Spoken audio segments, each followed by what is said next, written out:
Thank you. Thank you, everyone, for finding time to join us in the second out of 15 episodes of Expose series. I'm so beyond excitement and happy because I do believe that the change happens when we meet all together. So you can clap for yourself for coming. I also am aware that you guys have schedules. That's why I realized, okay, let's do the open panel now. I mean, part of it now and part after the screening. So I want to catch some of your brilliant minds when it comes to, recently there was this story of women in France, and many of you might heard about Giselle Pelicot and what happened to her. No, Dr. Mike is shaking now. So thank you for sharing with me. I might then bring the subject. I mean, it's not new. It has been going on for centuries, women and men too, but I'm typically bringing today focus on women. So what happened to Giselle Pelicot between 2011 and 2020, her husband has been drugging her with drugs and then inviting around 100 men during that period from 2011 and 2020 to rape her in a place nearby Paris. It's called Maizan. And there were identified over 200 different rapists who had different jobs. Like, those were not the typical psychopaths or narcissistic people. Those were men who had jobs. And so that's why there's this huge suit court in France happening to realize why 100% of these people never made a phone call to stop this abuse. Like none of these men did it.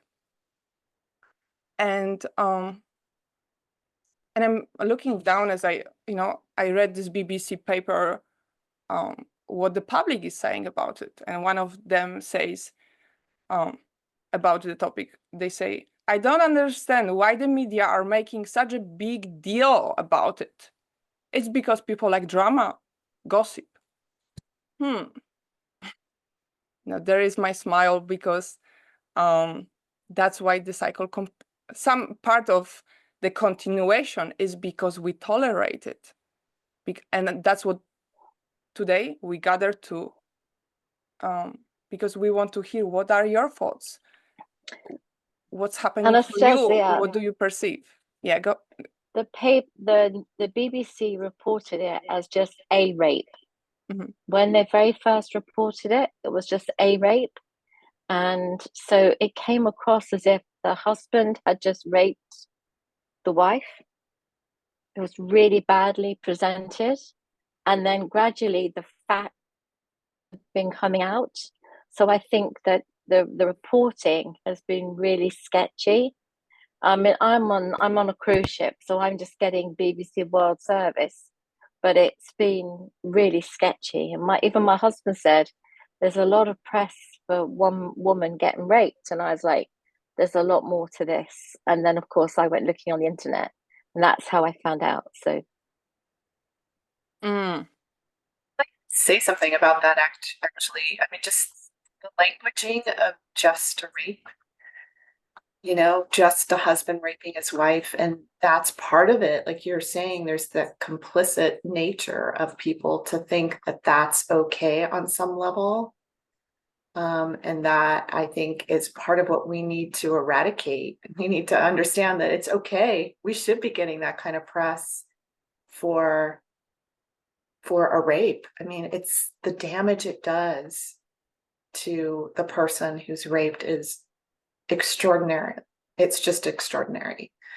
So, and then these things coming out and you're mentioning too the men that are complicit in this, who are saying yes to this, this is okay. Like, how do we eradicate that generation of men who think that this is okay behavior? You know, like, if you really think about what you're doing, like, that's horrifying. So anyway, I had to jump in and say that. Dr. Meg Hayworth, by the way. So I'm one of the experts in the documentary series. So anyway, I'm just like, wow, you know, because it's really it's astounding what we've all sort of agreed to and on some level. And I love that you're out here changing this, Hannah. Thank you. Yes, my pleasure, and thank you for I'd like to jump in here because it's happened in France. And France is a nation that for a long time was controlled by a monarchy, as were other countries in Europe. And in the monarchy, there was only one form of ownership, and it was always masculine. And it was males who owned women, who owned animals. And so we see the unfolding of this concept of, well, I don't really have to ask her. I don't really have to do anything other than drug her and have the men come in and do what they want, because after all, we're married. That means technically she's my property. And so what we're working on is, how do we shift the masculine mindset or soul set or technology that allows them to believe that they can own anyone who is another human being?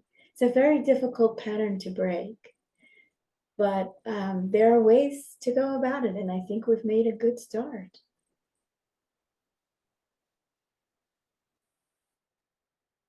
Thank you, Anais. Stephen? No, thank you. And I'm happy to be here as a a male because this is such an important topic. It's going to take everyone, all genders to break this cycle of toxicity. And there's something that came up when you were talking, and when someone is in the systematic destruction, where they're in a narcissistic type of relationship, their self-esteem is whittled away. And so a lot of times the narcissist will present like this positive self-image, and the victim will feel so isolated. And so when they do come forward, if they receive news like this or treatment like this from the press, it can be devastating, because they're looking, it takes so much energy and so much strength for them to come forward in the first place, because they've been slowly eroded in their confidence and everything else, that the press has to be held accountable for this, and they have to realize that you have to err on the side of the victim, because no one else is. And that's the only thing that I had to say is, we need to stand behind this and bring attention to it, because it's important. It's really important. And toxicity can be on any side. It's when someone is sensitive, someone is positive. It's all the positive traits that somebody has that allows them to become a victim, of a toxic personality type. And they need to realize that there's nothing wrong with them, that somebody used their need for love against them. There's nothing wrong with the victim. And so as that develops, but we need to stand firm, because most of the time I think that the victims have been isolated. Their self-esteem has been diminished. They've been, they're questioning themselves. And so we need to be on that supportive side. So that's all I had to say. Thank you. Thank you, Stephen. Thank you so much for bringing that to the space. And I wanted to welcome Claudia and Sharon. We are doing a short open panel before the screening. We have been talking about, what comes up to your mind, hearing that story of that woman who has been, over 100 times raped through at least 100 men. It's even hard to say it. All those informations are like, the body goes into like this fight mode, like, oh my God, I'm freezing. Because I can imagine it being a woman. And also, that's why I do believe bringing this to the space is not just bringing the drama, which the media says it's like bringing the drama out. It's more about, okay, what's next as we know it? Like the next time I see something is off for me or somebody else, am I going to stand up? Because that's a very individual question. I hope that there will be a follow-up from BBC or the French press as this continues to unfold legally. I'd like someone in that group of media journalists to do a follow-up story about Giselle's healing and what that looks like and what resources have been made available to her. And I'm hoping that they will follow up with that, because it's going to be important to see how the court and how the society around this situation steps up to support this woman. It's a very difficult and courageous thing to have come forward like this, and I'm so glad she figured it out. Yes, indeed. She's such a resilient woman. And you mentioned to me before what happened to her. It's called dark crystal. Like that's Anais, what you mentioned to me. And I don't know. I see these structures because I see energy.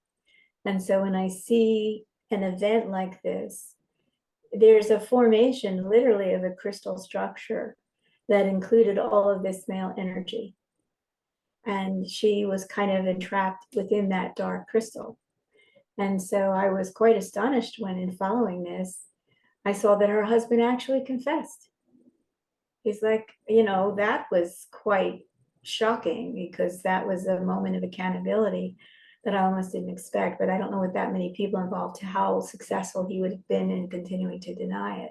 So the dark crystal is a formation that happens in every case of narcissistic abuse.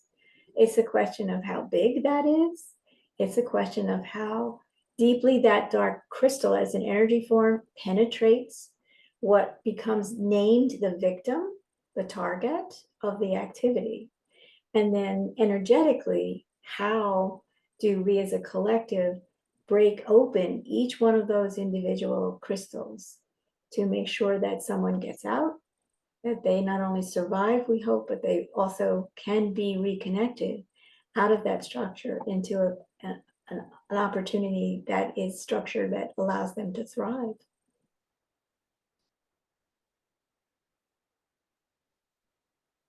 Thank you, Anais. Actually, I missed totally that I point. do wonder Yeah. as well, Anastasia, whether or not we'll find out, if you can hear me. Do we think, or does anybody think that we'll find out the names of 100 people? Because unless they've got hold of his records or something, because she will not know those people, so they will not get prosecuted. And that is something that we really need to stand up and scream about. These people are complicit. The husband has admitted it. That doesn't make it right. Doesn't make it okay. We need to take action.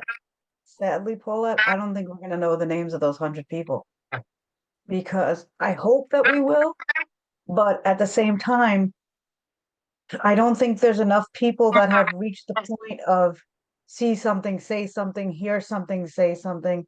There's still that safety in, for many people, of they don't want it to be the way it is, but they don't want to be the ones to expose it either.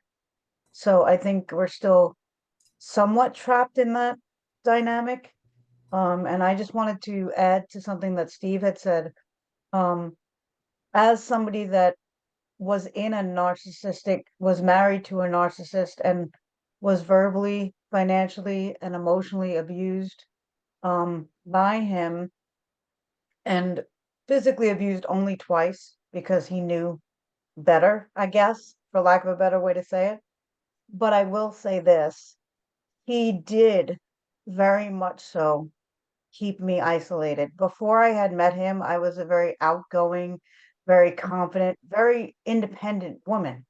And I had always promised myself that I would never get into a relationship that would be abusive, because I would see it coming.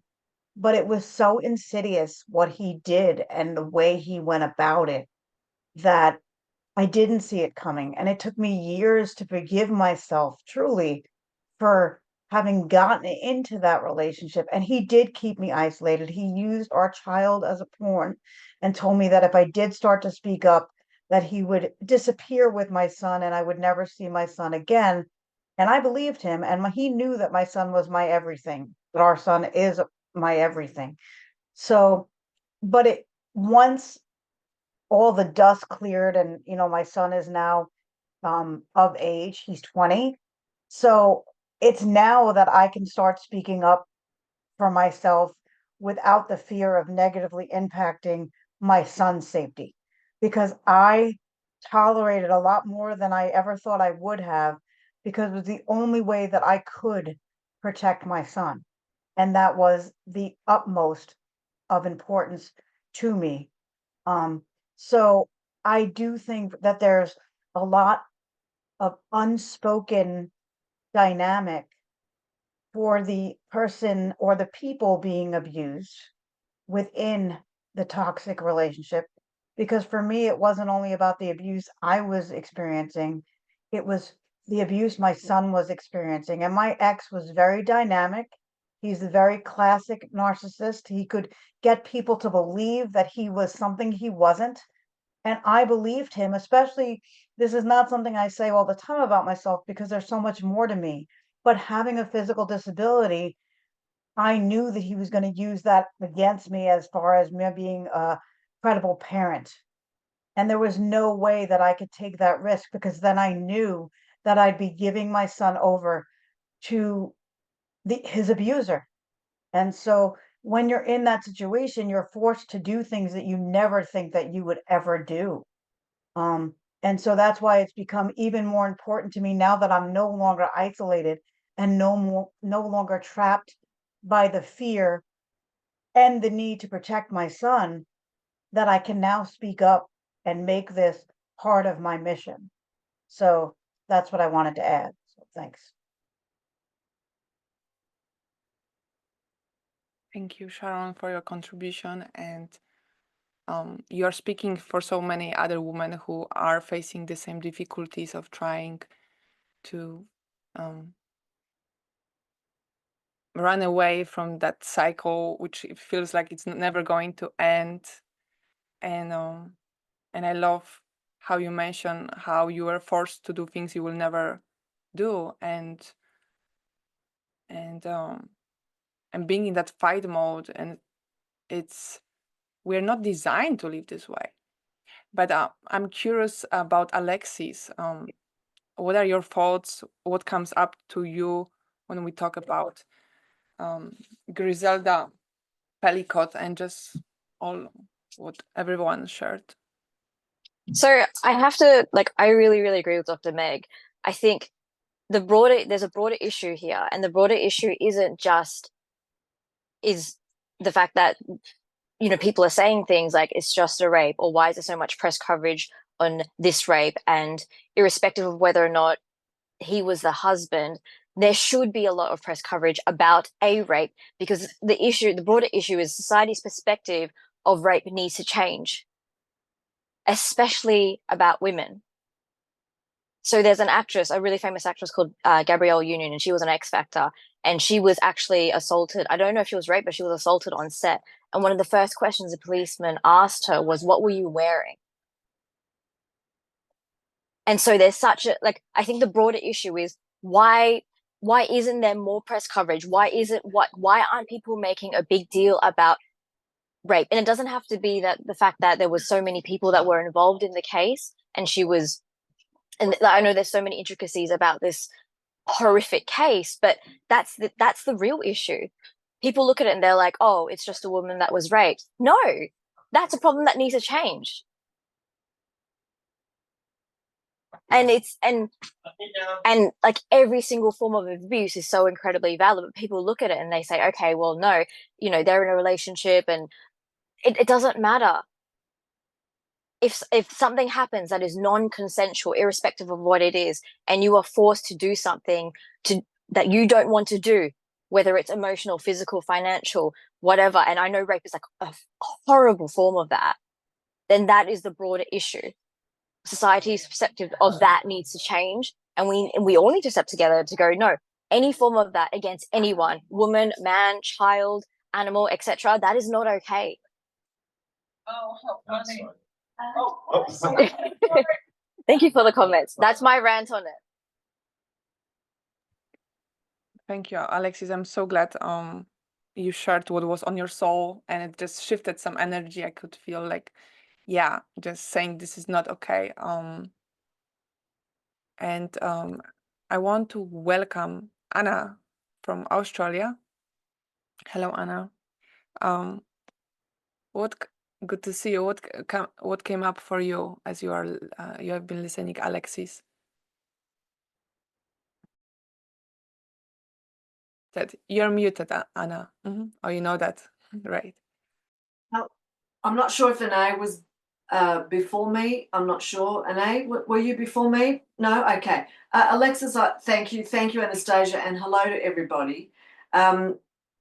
You know, Alexis, you know, hits the nail on the head, but I'm just going to elaborate on that a little bit more so that we can get an understanding of what's happened in the past and where we are today as a collective. You know, if we go back 100 years, the dominance of the female suppression, which is what this past 100 years has been about, breaking that suppression so that we can speak out.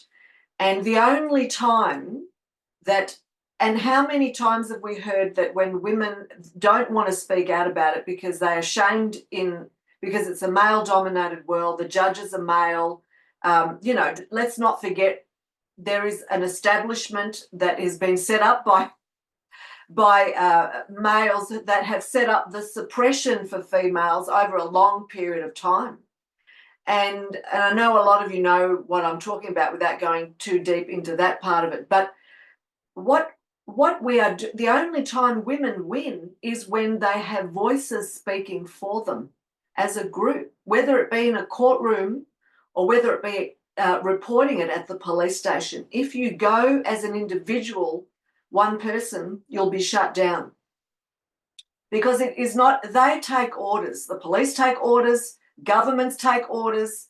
And so if they want the narrative to be one certain thing, it will not be in the media. They'll suppress it because it's the same organisations that control the news, the media, the governments that set up the initial past 100, 200, 300 years of suppression for their agendas, which is for control, of course. And this is why we're in such an awakening time, and our voices are so important. One person at a time in this documentary is going to create that awakening for those who are not aware about what's going on in the world, and to understand that the only way to win is as a collective. So if in any court case, no matter how big and serious, whatever the issue is, especially women abuse, there has to be a group, a collective of people behind that individual in order for that person to win. Because the truth always comes to the surface, but if we can shut one person down very easily, and it'll go away. But if there's many, it's not as easy to shut down, and that's where cases have won. So I hope I've sort of brought some light into where we are. Is really a great time, because we couldn't talk about this out loud 20 years ago, even 25 years ago. And what COVID has done has brought the voices forward, and it has shown a very those who are the fighters, the what I call the crusaders, the warriors, are coming forward now, and we're all sticking together.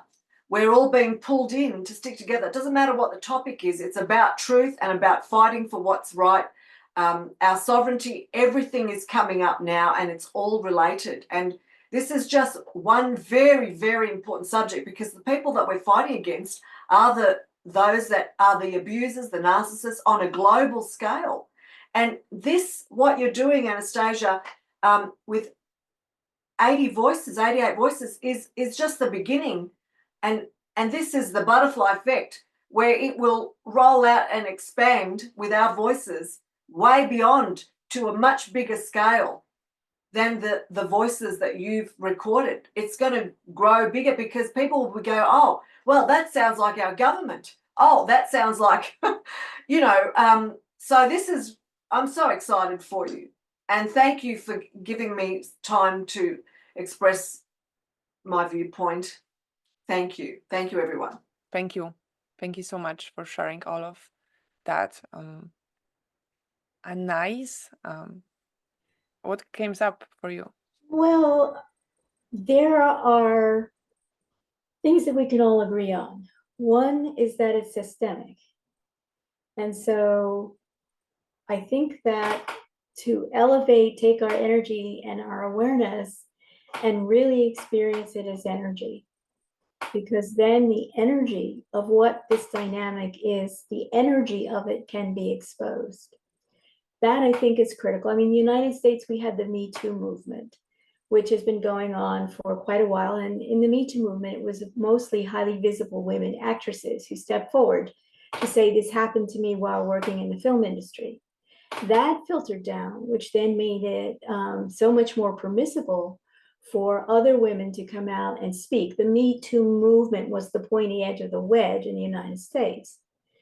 Then I think we really have to think about energetic education with youth starting very early in primary school, because unless we can understand the energetic dynamics of this is not going to go anywhere. It's going to repeat, repeat, repeat. So that's an education system that includes the combination of energy healing and energetic field anatomy with physical body anatomy and what these things do working together.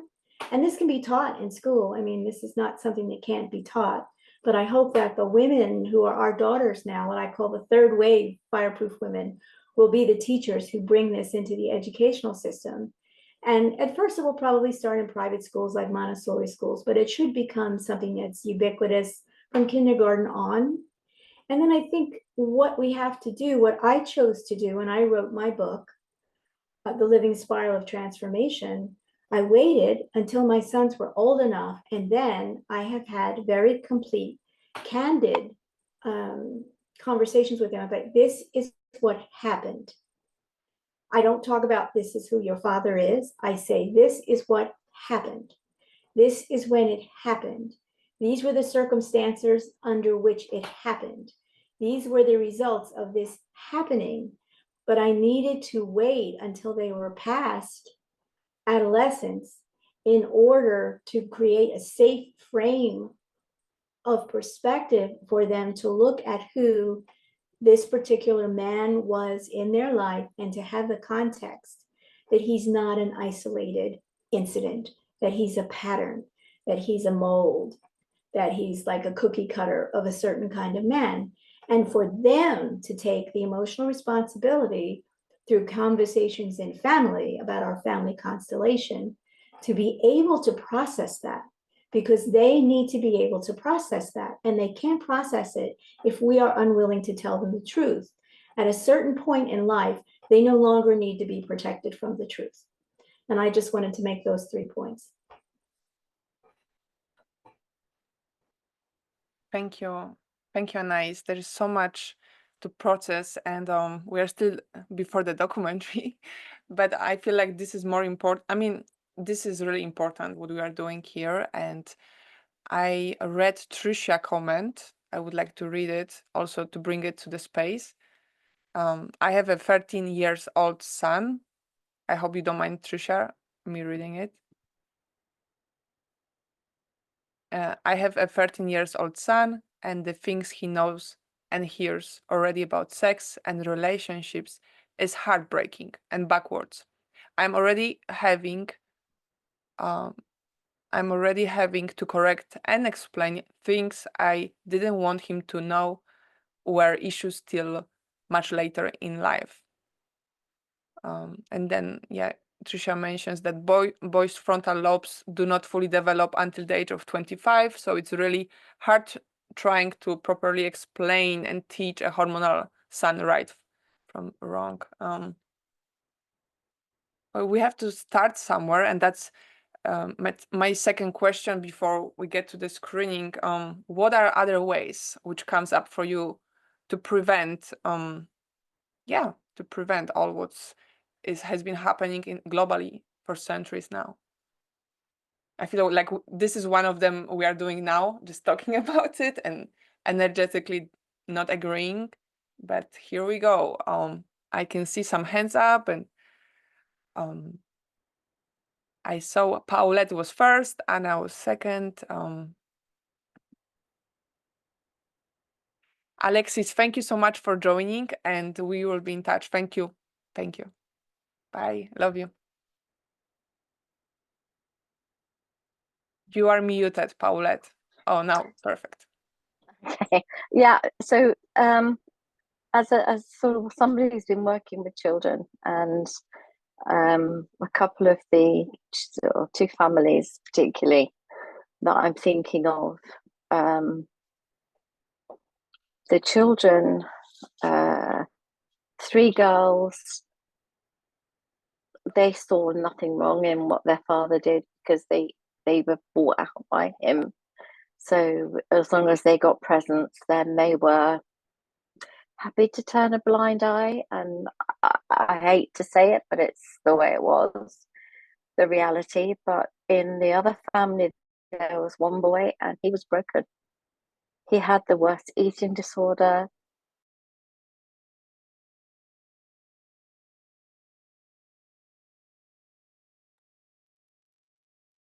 Are you froze? Did it freeze only for me?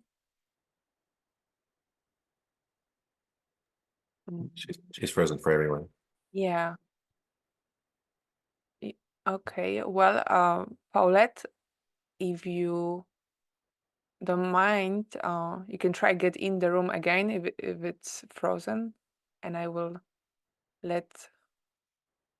Yeah, if you want to log out and log in, I will let you in because maybe there are some Wi-Fi issues. Dr. Meg is raising hand too. Oh, okay. So we Keep have meaning to check why my hand raise thing doesn't work. I probably just need to update Zoom. But so just to keep the order, so I will let Anna first, and then oh, I'm sorry. I wasn't sure. I thought you just had some question to. Oh, no. I Okay. wanted to. Dr. Meg can go first because her hand wasn't working. You can go first, Oh, Dr. Meg. okay, just wanted to make sure. Okay. Thank you, Anna.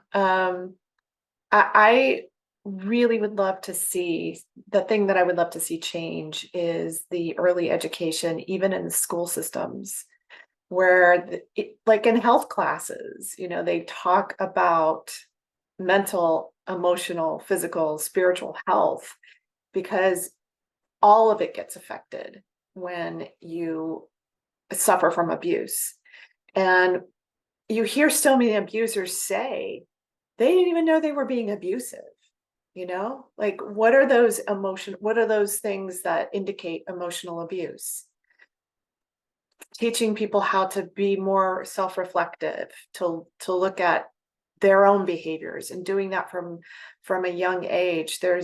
I think so much of it comes down to like the parenting and bringing the next generation up with these values, valuing how my actions affect another person, teaching them empathy. All these things were not taught. These are things I think we had to all learn, or we just came into the world very empathetic people. I think everyone in this forum right now we were wired that way, and our experience taught us to build that muscle of empathy. And so I think those things really, really need to be taught in schools and in all organizations all across. Parent training, all kinds of things should be mandatory, because we're all in this together, so that's what I wanted to say.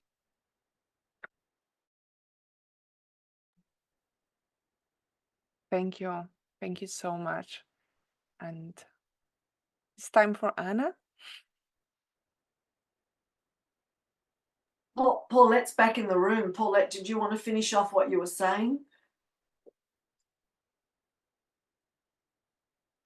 Thank you. Yeah, really, to be honest, all I was trying to say is that if we don't teach children that being kind is like the easiest thing in the world to teach. Kindness starts in kindergarten. It starts when they learn to share at the age of 4. If we stop it and teach kindness and empathy then they will grow up to respect each other and respect each other's things and each other's properties, including their bodies.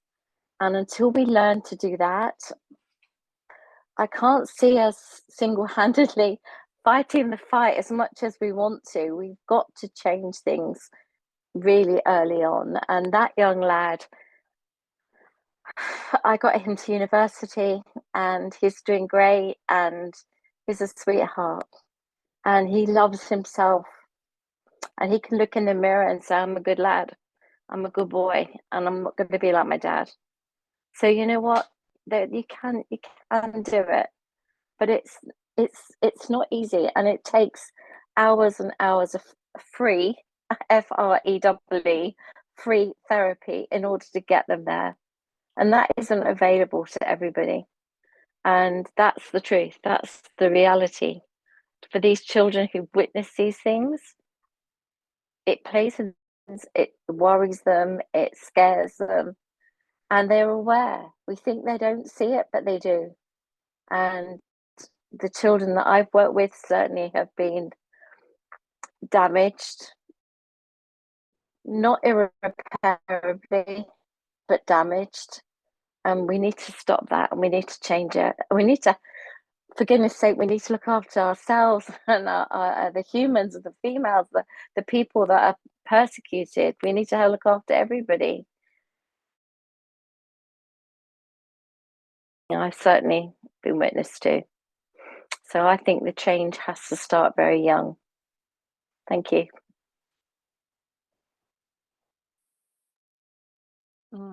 Thank you. Yes, it's all, yeah, as we are learning from modeling and as we are watching the healthy ways, we internalize it. So yeah, creating that from the early stage, it's so, it's the way. It's the way. And I love the case you mentioned about that boy who had the food disorder, like he wasn't eating enough, and now how he's doing well. And I think yeah, as a gender, boys and girls can internalize trauma different ways. And what that boy went through and the transformation you help him go through also shows how the change is possible, because it happened for him, it can happen for another one, and it's there. But we do many times need those people, like coaches, therapies, or just someone who can be there for us when we don't have environment, like parents who can model the healthy behaviors. So just feeling responsible one for each other in a ways which are feeling good, and not running from necessarily from people pleasing, but just from the place of being human. Just to finish that, Anastasia, because I don't want to leave it, make it sound like it was all perfect. He was fighting, he jumped out of bedroom windows, he was punching walls, he was full of pain. So yes, we got through it. Yes, he managed to put on, he was 3 stone underweight when I got involved with him. So, but he was punching the walls and jumping out of windows. So we are talking about a child that was very damaged. And we can't pretend this isn't, the reality. So I just want to make sure I didn't paint it as a easy fix, because it's not. Yeah, and I can feel it, that it's more complex, how not just white and black, somebody changes in the so I didn't mean to bring that, but all of those parts of him jumping and expressing anger, that was what was repressed somewhere. So giving it all out, it is healing in a way which many parents don't understand when we don't see the family system as the family system, not just individual, the same way, like it's not about the victim, it's about the system. You know, it's not just the one person. We are all connected, and many times we forget how much we are connected. And it's like the remedy, it is realizing, yeah, we are part of something. Anna? Yes, I definitely agree with Paulette and Dr. Meg about, yes, things need to change. Okay, so why is this happening? Why is the world so messed up? And why don't we have, why isn't this taught in schools? Why isn't parenting, why don't we have systems to help parenting? Because it's an agenda to break down the social system and to take control of the children. And that's one of the reasons I want to talk about this, because what I see happening now and the way forward as to how we can implement change effectively. We can talk about, yes, it needs to happen, we're aware of it, but why is there such disruption? Because, and I'm going to highlight this because it's important to be aware. If there are so many diverse cultures is brilliant, because we love having diverse culture, diverse foods, but when it comes to cults where their upbringing is abusing children, that is their actual belief, religion. So, you know, how do you change that when that is their belief and their religion? I believe that they have to be separated, because what's happening is they're throwing those children where they're sexualized.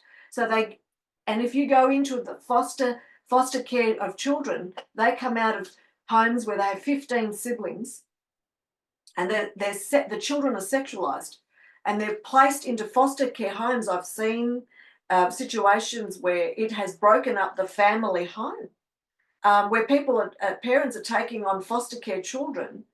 And you go, wow, who is running the foster care organisation? And you go, wow, this is coming from children that are of this type of religion, where the kids have been sexualised, and that's all they know. They think that's normal. And then they throw them into public school systems to interact with other children, to spread that whole religion. And there you have a serious disruption. So you've got the parents at home who are trying to raise their children the right way, and then the children come home and they tell them things. And so there's this whole disruption in the system. This is just one example of why this is happening on a global scale, because it's not even just about, even if we have parents that are doing the right thing, then they put their kids into a school where they're mixing with other kids from that upbringing. So I believe that the way forward is going to be that we're going to have like-minded people starting their own. This is what's happening in Victoria at the moment. I'm not sure in Victoria, Melbourne, Australia, it was one of the locked up places in the whole world during COVID. The parents are now, this is where all the parks were boarded up, and parents couldn't go to the park to take their children. And they were locked up for 23 hours a day in a house with their children, and the parents had to work from home with young kids, and it was never done before. I mean, I was doing all of the counselling. I was the busiest I ever was that year. And I happened to be there at the time in Melbourne, Victoria. And so what I witnessed was incredible. But what I'm seeing now is the parents are now creating their own schools, attracting with like-minded people, and starting their own schooling system, because they're building a community of people together that are like-minded, have the same spiritual beliefs of love, do no harm, love your brothers and sisters, and they're taking them out of the schooling system, because what's happening is they're bringing the cult system of sexualization into the schools, and they're branding it safe schools.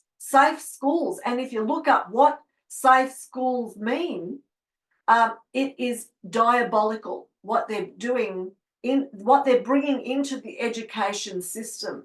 So yes, it is the only way is to create awareness on a global scale, so that the like-minded people can gather and they can start their own schooling systems where the sexualization is removed. Allow children to be children until they're 18 and over. Let them, this is, so yes, it starts from home.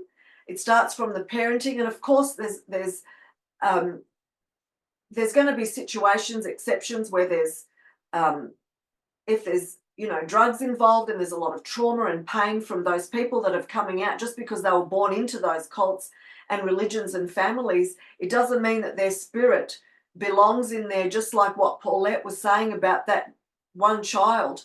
They don't fit because they're born in spiritually with a pure soul. They've got to be saved. Those children need to be saved from those.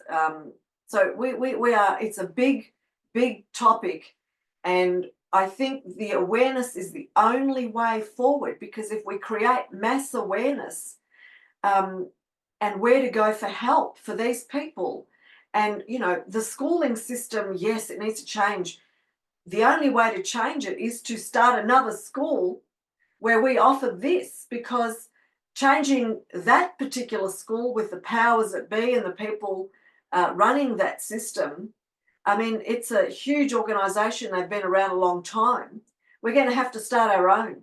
And I think that's what I'm seeing happening now as the way forward. So people can choose where do they want to send their children, and this is what's happening. It's making parents more aware of what's available and of what's happening on a global scale.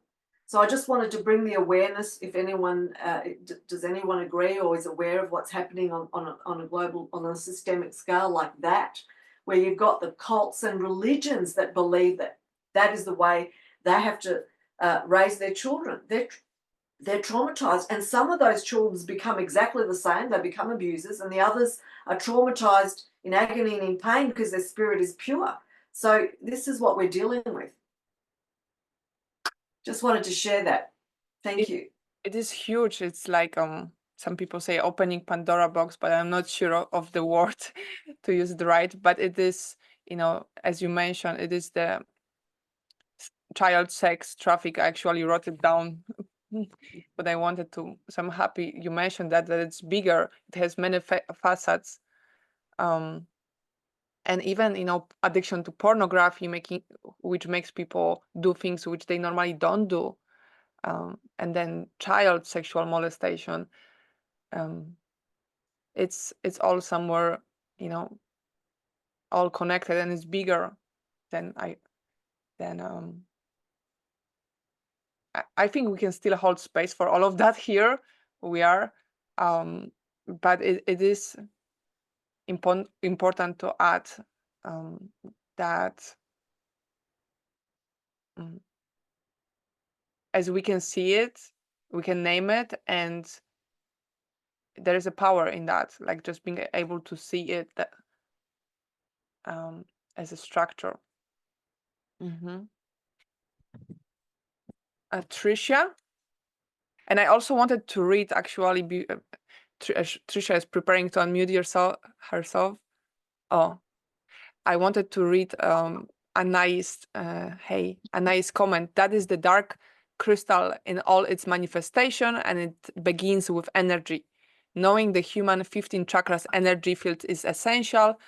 COVID pandemic was intentional and set up as support to the dark crystal structure. Be aware of the mindset. The love is an answer. More love is not the answer. Love does not heal a monster wearing a human body. So I wanted to read that. That was powerful about what you shared. That love does not heal a monster wearing a human body.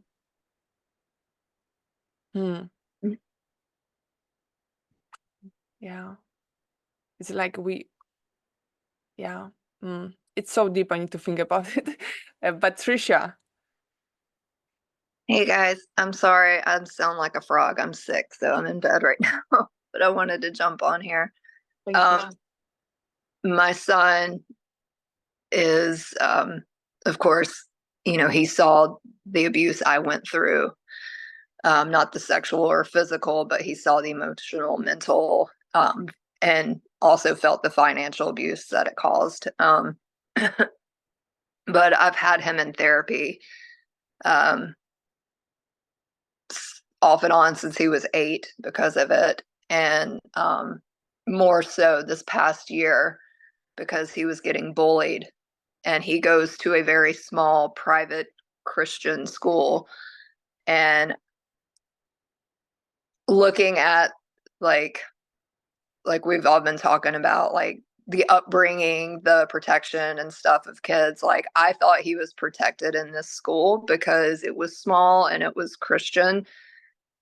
And it's just been a complete nightmare because you can see more so the patriarchy at play, and you can see how it's like a man's world, and how they push, slide things under the rug and just turn their heads and don't want to address situations that are being created at home.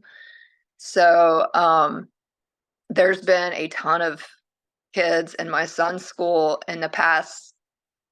I mean, we're in our 2nd month of being back in school. There's already been so many that have left and are going to homeschooling now because of this.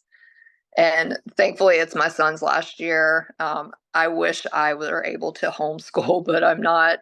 But it's like, even in that environment where you think your kids are safe, there's kids on social media watching pretty much porn and telling my son about things that they see. And that's like the comment I made, like the things that my son knows about at 13 are things I never knew existed in the world until I was 19, 20. And even then I was like, ooh, so it's like, it's normalized at such a young age now to where it's no effect to them. And I think that's the problem. And definitely protecting your kids and being in their business and continually showing them right from wrong and keeping them off those devices and stuff. It is a hard battle, but I don't know. It's just really scary the way that the world, I mean, I know the world wasn't perfect when I grew up in the 80s, but I feel like it's more in your face now. And so it's like, I don't know. Just good points made by Dr. Meg and Anna and everybody. Like, it's hard. It's really hard, especially being a single mama.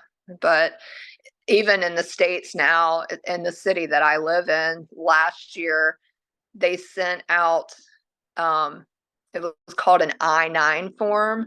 And it was for your kids ages, I think they started at 7 years old to like through the middle schools to fill out these I-9 forms at school. They didn't tell the parents about it. And it was basically a survey for these kids, and it was asking questions. 7-year-olds, have you ever been sexually assaulted? Half the kids couldn't even read the questions. Like, has anybody ever touched you? Do you not feel like you're actually a girl or a boy? Would you want to be something else?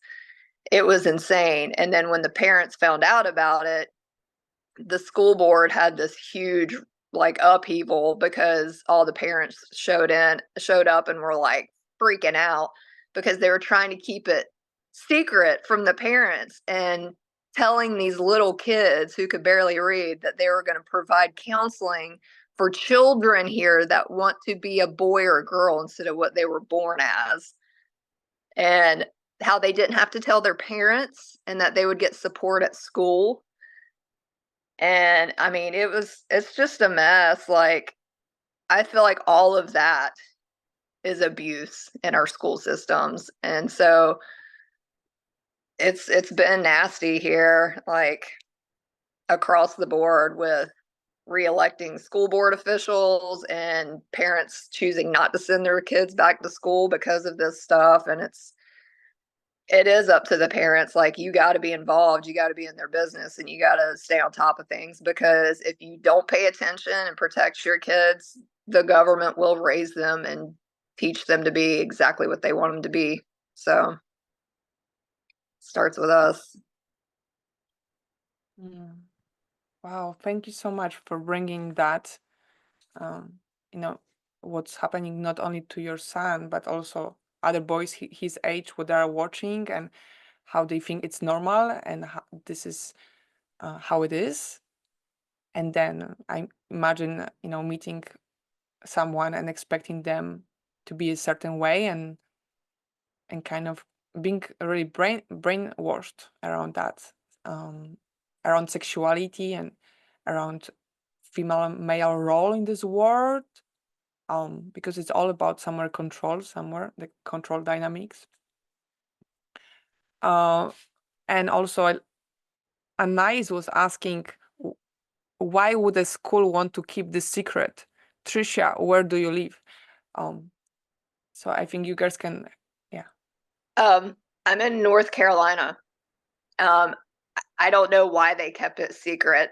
That was the problem, because they were taking the parents' parental responsibility to their children away and secluding these children in school to feed them with, they had like classes where they were showing kids that have decided to have sex change operations and stuff, and how they would help guide them and counsel them through that. When these children are not old enough to make their own decisions, especially mutilating their body, it was just, it was mind-boggling how they kept it secret and then sent the results to the parents without even discussing it. And we're saying that the counselors they were bringing in were not even part of the school system. They were counselors coming in from different organizations to talk to children without parental consent. That was the problem. I feel like it's crossed the boundary between how much power has the school and institutions over our children without actually asking, because it will be different asking for permission, considering with the parents. But the reason to keep it secret, the secrecy is always for me a red flag. Why are you what are you trying to protect? What's there? Like, what's the plan behind? And I see we have Dr. Meg, I can see you raise your hand. We have Stephen and Anais. And thank you, Tricia, for sharing all of that, because all the details made me realize, I heard about that at news, but I was like, kind of ignoring it because it was such a big thing. When I heard that they're going to ask those questions 7 years old, my brain couldn't take it. So I just, put it on the side. But when you shared that it really happened, I'm like, wow. Well, and that's the thing, when you ask a child as an adult serious questions like that they can't fully understand. I mean, just think as yourself as a child. Like, if an adult came to you and asked you those weird questions, how would you respond without really knowing, because you don't understand, and without having your parents there to represent you and then feeding you things that, oh, well, you mean this then. I mean, children are intimidated by adults sometimes, like Absolutely. they can't speak for themselves on certain things because they're not developed to understand. Like, it's just scary. And even from the brain perspective, not all the prefrontal lobes, the places where we take decisions, are developed by the age of 7. That comes later at the age 12, 13, when we are able to, that's the Piaget. He designed this strategy, like at the age of 11, 12, we start to develop conceptual thinking, and that's where we can actually put ourselves in somebody else's shoes. We are able to see different ways of seeing.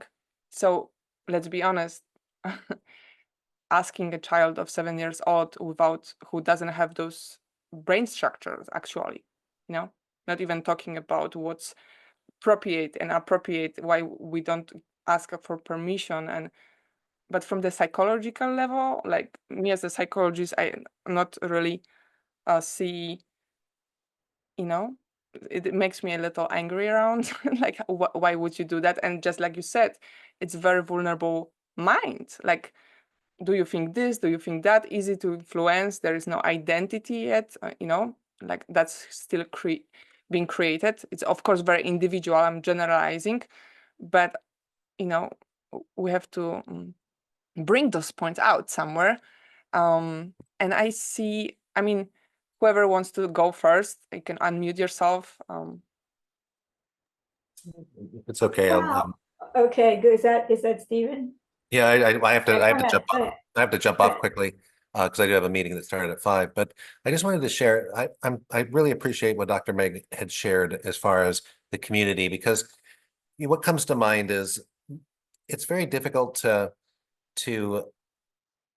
teach and have everybody be a perfect child, because we're going to run into the people that are not raised well. We're going to run into the narcissist. We're going to run into the sociopaths.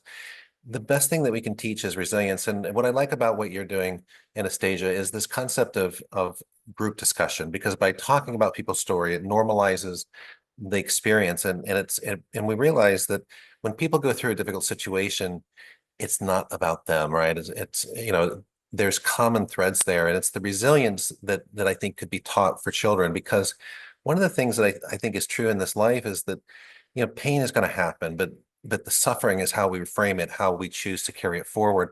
And we can have things that happen that can be trauma our entire lives, but that can damage our lives. And so it's this idea that if we could teach children to be resilient, to actually trust their own internal little voice and say, if something doesn't seem right to you, it's okay, right? And it doesn't matter whether they're right or wrong. It's this idea that there's red flags there, and trust that, right? And if you build up a little person's self-esteem, it might give them that critical thinking skill of saying, okay, there's something that may not be right here, and it doesn't matter whether it's right or wrong.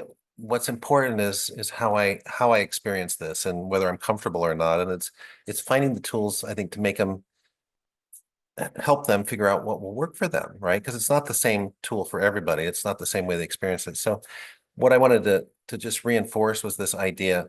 I think empathy that Dr. Megan mentioned, I think it comes from when you're in a almost a narcissistic type of family, because you become responsible for the other person's emotions. So you become hyper aware of the emotional state of others. But along with that, it's like most of the people that are abused, it's been normalized for them because they don't see the red flags, right? They grew up in a household where everything seemed okay. And the behaviors like that, they allow it to happen.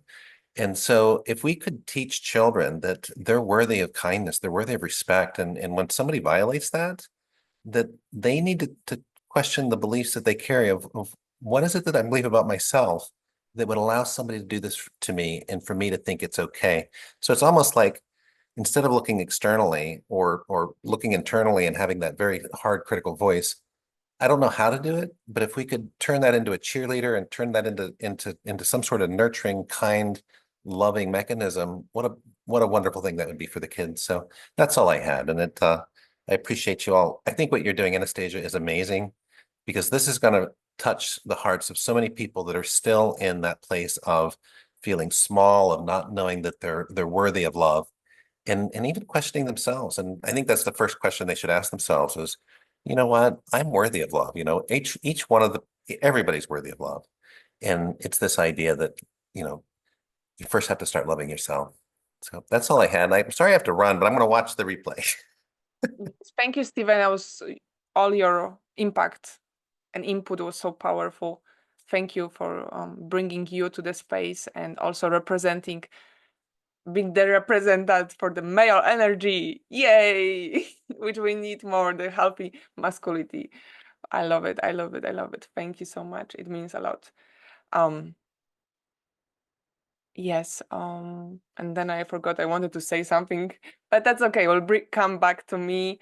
I wanted to mention that yes, it starts with us, that love, but it's so much deeper, because many times it is not just our wound, but our ancestral wound. If you had history of Second War or like any war, there's so much to release there. Like, for example, some of my ancestors were in Holocaust, Auschwitz, and and as I have been healing, I realized why I would put people on pedestal because of the Nazis and how actually people were submitted to that energy from my root. And because it wasn't something I witnessed at home really necessarily, it was kind of deeper. But yes, loving yourself, but it's so complex, so complex.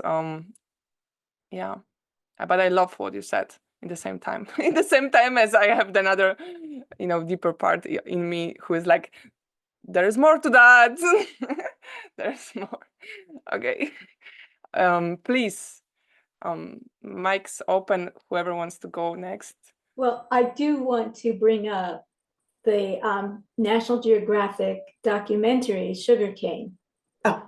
It's just come out, and it really does raise another interesting question about school authority on children. Now, in this instance, it was children who were snatched from their Native American homes, taken to Catholic boarding schools where they were kept. They were not allowed to return home. They were not allowed to have visitors. In these environments, and the Sugarcane is about one particular boarding school, I believe it's St. Joseph's, but they've discovered that there was more than one. And in this instance, the priests raped the Indian girls and the young girls, and they became pregnant. And then it was the nuns' jobs to deliver the babies, and they actually have documentary evidence that these infants were thrown into incinerators and disposed of. So when we want to talk about generational trauma and we want to talk about systems of control and systems of education, we also do have to sometimes have difficulty bringing in religion. And for some people, the Catholic religion is a cult.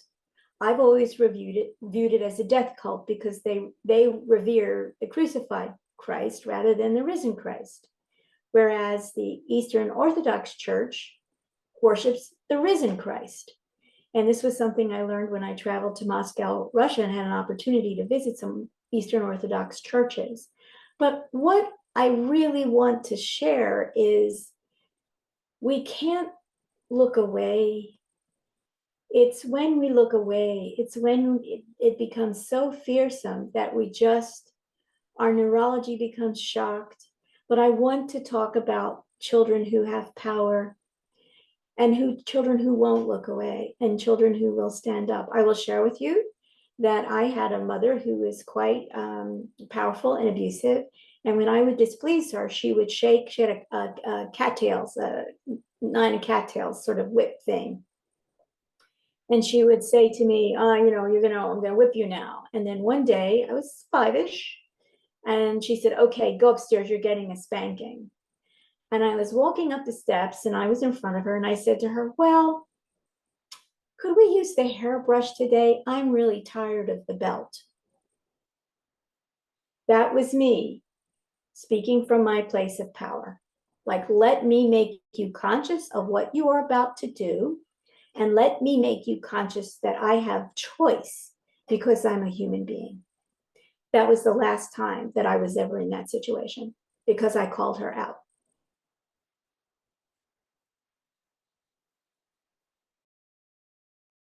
Look at you. Wow, that little girl in you who was such a spirit inside, such a powerful soul, and how you became a teacher for your mother.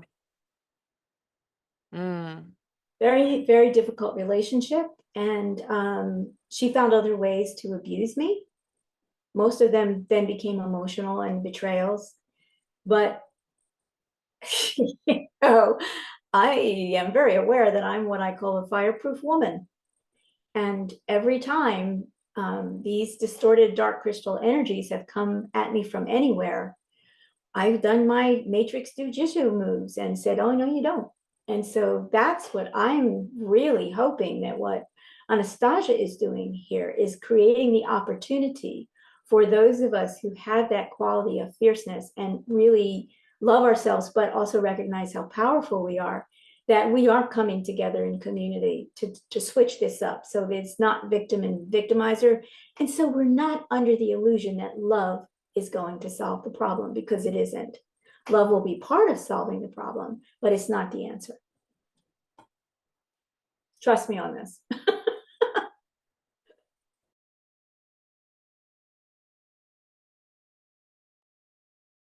Mm.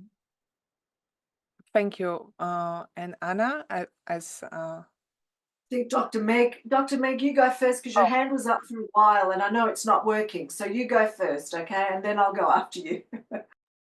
yes, Dr. Meg, and thank you, Anais, for saying that love is not the answer, because I think many times we misunderstand what love is, and it's like this idea of coming from the place of being afraid people will leave you if you don't please them enough, and that self-abandonment, which which is valid because we learned that somewhere, okay, but yeah, there is, first of all, yeah, I think it's important to ask what love is for me. What does it mean? Yeah. Anna? Thank you, Anna, for recognizing I know my broken hand thing situation over here. But I did want to address one of the things that's happening here in the US around why schools are asking kids about what their preferences are and all of that. So, and I am so sorry Trisha went through that. I think 7 years old developmentally, that's a massive mistake on any school system to do that. They're not ready to even think about those things. Like, let them be children. They're only 7, you know? So I'm not agreeing with this, but we're really struggling with something here in the US, and that is toxic family systems where children are unable, and I grew up in this kind of system myself, you're unable to go to your parents and tell them the things that are important. You can't go to them and tell them that, you know, you're pregnant and you don't know what to do about it. You can't talk about your sexuality. You can't talk about what your sexual preferences are. You can't in those family systems where you can't really be yourself.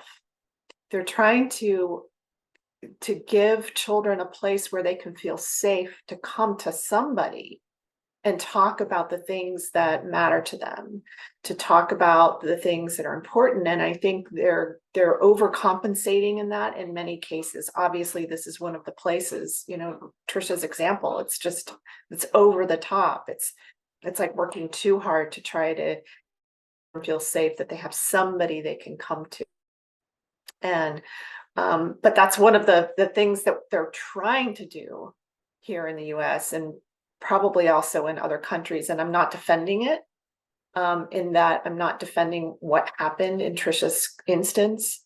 But I am understanding why they're reaching to try to help kids feel like there's somebody safe they can go to, somebody safe they can talk to, that they're being abused in their home. Where they can get the help they need, because there are so many services here in the US that they're trying to get, you know, these kids to have these services. But again, I think, you know, there's this overreaching aspect of it that's getting into areas. It's a hard situation. Let's just put it that way. But I did want to address that piece that there's a real need to open up pathways for children to be able to speak to people and get help.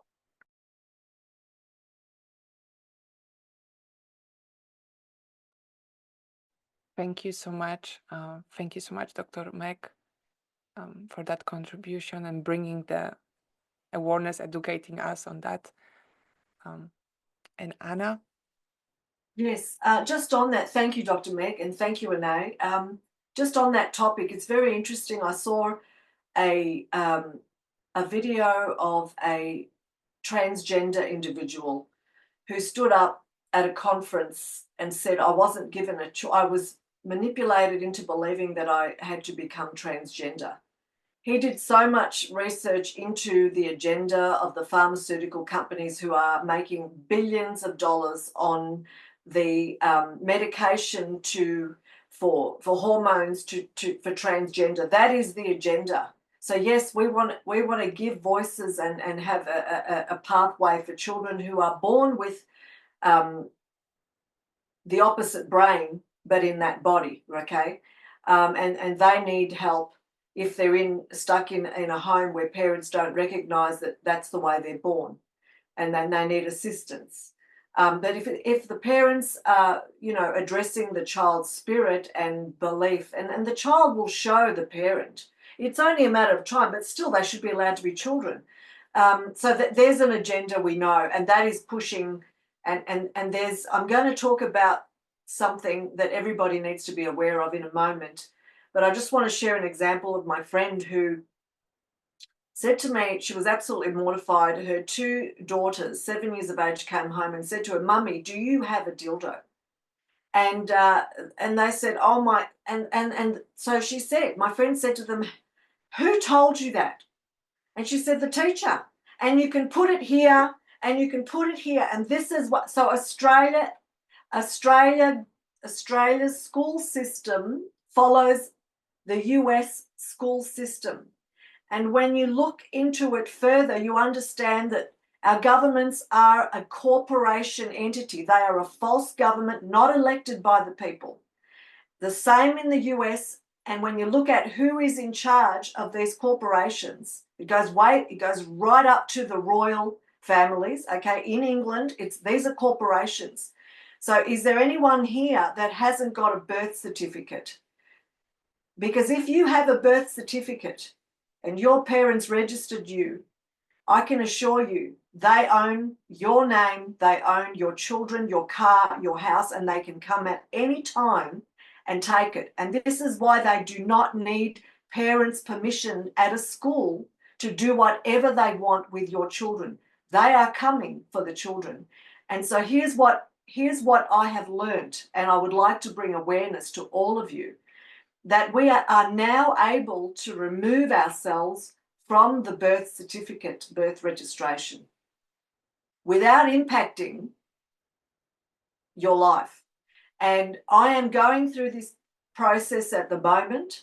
There's a collective group we've started, we've become aware of it, so we're removing ourselves from this system, which is what I believe the dark crystal systemic system. And when you look into it, you understand that that is a religion in itself, and that is what's been pushed upon us blindly with legalese through the court system, which has been set up for that whole process. So when you look into our sovereignty, we are born with the right of income of our weight in gold, and that is paid to us. But where that goes, when you register your birth certificate, it goes directly to the Vatican. So what we're actually, when you remove yourself from that birth certificate, you are entitled to millions of dollars paid into your account at your age, depending on where you're at. Every month you get paid. And I'm seeing this happening to those who have removed themselves in the UK, some in the US. They're receiving their money. So this is where we're heading. We are taking back our sovereignty. And every single person who was born, because it was set up originally, our weight in gold. So if you were 30 pounds, you started your life with 30 pounds in gold, and that increases. And that has been paid to the Vatican. So now when you take back your sovereignty, that is all paid back to you. So if we all remove ourselves from this and take back our sovereignty, we will be paid millions and millions of dollars of what is our worth, and because we are the living being. We are not the name. We are the living person. We are the living man, and we are the living woman. We are not the name, which is owned by the system, which is the birth certificate. So I'm just bringing this to light because I'm going through this right now, and I'm seeing people who are already receiving their sovereignty and their weight in gold and their money every month. So I urge you to look into this further, because you need to take back your sovereignty so that no one has the right over your children, your car, your house, your property, and you. So I just wanted to bring that to everyone's awareness, okay? What else is there? What would you like to talk about?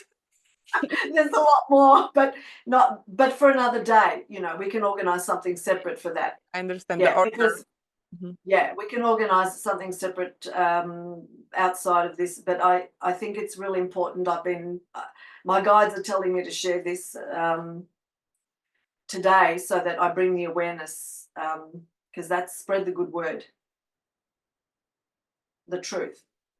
So yeah, my Australian government runs under a false government. It's a false corporation. It's a corporation, and it's not a government that we think we elect. And there's two books, which is that has the, you know, there's the real one, which is held overseas somewhere else, and then there's the false red book. So when they go back and when the US talks about the when you go back to the original book, what is it called? I've lost the word.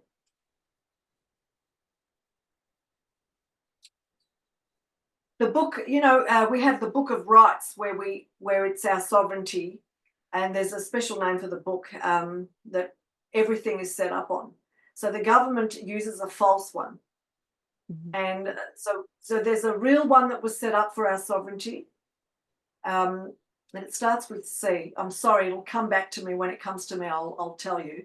But this is only if you were, the birth certificate is aligned with the process of baptism, because then you are co-owned by the state and by a church. And this was one of the reasons for the separation in England between the Catholic Church and the Reformed Church, was based on this exact issue: who was going to own the people in their weight of gold. And so the history is actually quite fascinating. Yes, and it goes very deep, but it's a lot of information, and it takes about 100 pages to remove yourself. And if you've had one name, only one name, but if you're married, you've got to do it in both names, so you've got to fill out 200 pages. But people have done it, and there's a system, and people are, you know, where it's happening now. So the movement is happening, and this is really exciting times, because if we all remove ourselves, that whole system is broken down, and they can no longer instill their beliefs onto our children, that they cannot own them anymore. They can't come into the schools and take them. They can't come onto your property. So yes, that's but the energetics are still in place. And we're shifting. We're working on it. That's why I do we're the working work on it with energy, because if you don't deal with the energetic structures, they will create another system by which to do this all over again. They've been doing it for thousands of years. That's right. Yes. No, we're working on it, and there's many of us doing it around the planet, around the globe, to break down that construct. Yeah. So stay on it, and stay on it. Yeah. Thank you. And so much to take in. I understand, you know, the reason why I made it longer, the panel, was because of it's so important. And the documentary, of course, I'm going to stream it, but also it will be available on YouTube, so you can watch it anytime if you have to go, because this is the time around when we're supposed to finish. So I'm really bad with times, I guess. But you know, it's all good, because this conversation is so important, and I actually will open it and check if anyone wants to add anything before we tune into all about red flags episode. If there is anything coming up. I read there was a comment from Tricia. Yeah, there was an agenda. Tricia says there was an agenda in this service, and the children couldn't even fill them out. These counselors were filling them out for the kids. The uproar was intense here. Wow. Can you imagine that? Well, I didn't know this detail, very important detail, because of who was actually in charge then, and who was behind those teachers, and all of that. So, all right, well then, Does anyone needs a little break before we start the 60 minutes? 5? Unmute yourself. 1 minute. I'm gonna take 5 minutes. I don't know how anybody else feels, but my bio break is calling me. Yeah. Okay. See you in 5. And anyone who has to go, I will make sure to send the link to the documentary. Okay, see you in 5.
as we are slowly coming back.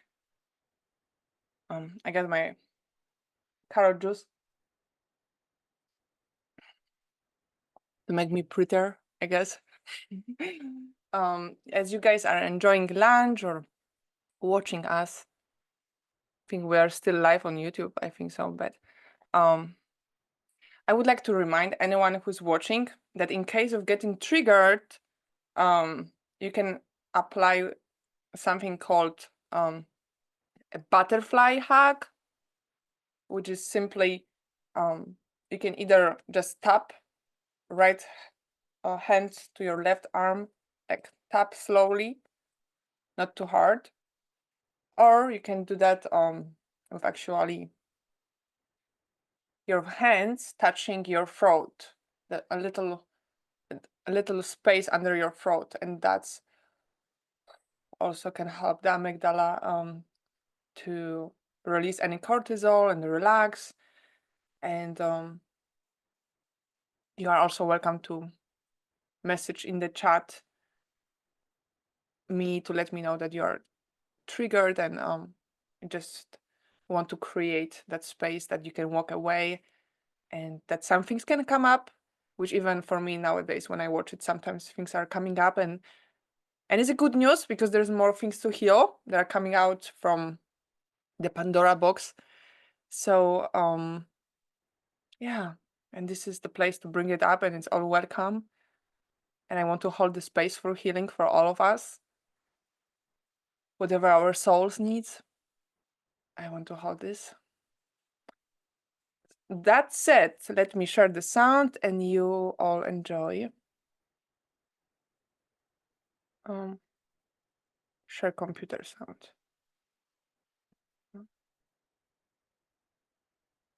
Is the screen big enough? Like, can you see it big? Yeah, okay. I think that's the maximum. Yeah.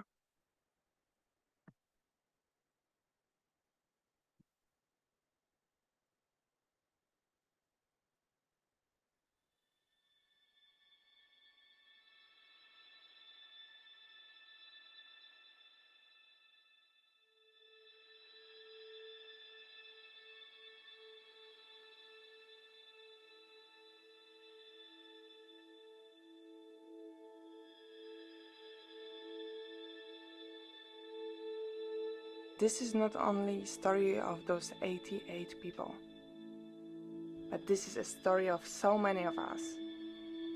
My name is Anastasia Gajkowska, and when I left my abusive relationship, I wanted to create a movie, a film, a documentary where I interview not only survivors, but thrivers. I mean, people who left abusive relationships and they're really thriving now. I flew to Hollywood to learn the art of making films. I asked 8 questions. This documentary is a sample of combined stories. I use my laptop camera, my phone camera. Many recordings you will see in this documentary were filmed by survivors in their own home. All our participants decided to share their story voluntarily. 88 stories, one soul, one voice, one calling for the whole humanity.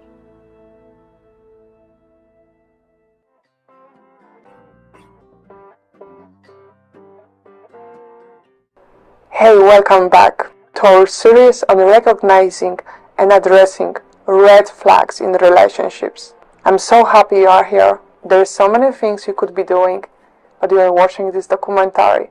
So I want to celebrate you and your presence. Today, we are diving into crucial topic, red flags in abusive relationships, from manipulation to overt control. So get ready as we uncover the warning signs that could save lives.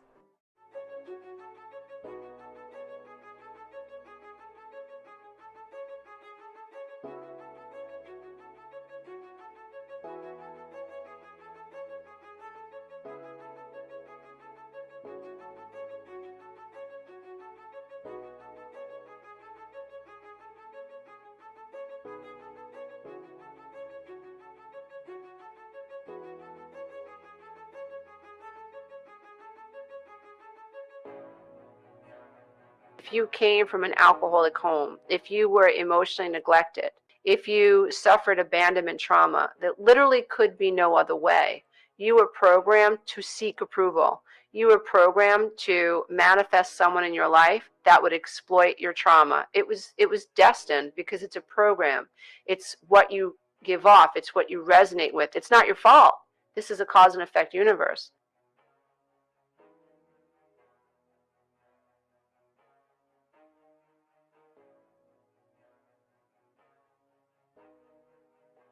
Do you feel scared around this person? You know, do you feel like you have to hide yourself? Do you feel like tension in your body? You know, do you feel you know, like you can't be your true self? You can't show up as yourself. You're like suppressing part of who you are. You can't be authentic. Or if you're second guessing yourself around this person, like you start questioning your own thoughts, your own memories, your own beliefs, because they're manipulating you to believe that you're incorrect all the time. They normally start with something called love bombing, where they actually intoxicate you and create a strong chemistry of attachment, because they tell you how fantastic you are. You know, they seem to like the same things. They come with a lot of fast intensity. So you build this idea that they're really great and wonderful and perfect match, and they're really wonderful and sweet. And that becomes your first impression. And when we form one impression of a person, our brain really struggles to accept when we suddenly see the complete opposite. So when the abuse suddenly appears, our brain diminishes this because of cognitive dissonance. So it won't really accept, and therefore we diminish it or even forget it and only remember the good parts, because it makes it easier for the brain to grasp when it only have to hold one idea of who this person is. And if they contradict, it needs to get rid of one of these ideas.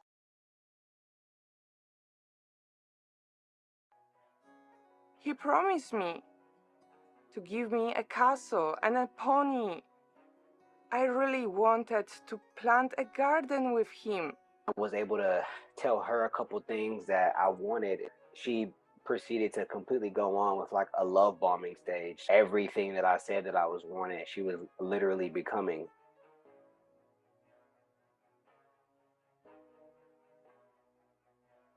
I was attracted to him instantly. We used to always go on nights out and he'd never let me spend a penny. And I've never had that before. I've never had a guy that's done that to me. So I felt really good.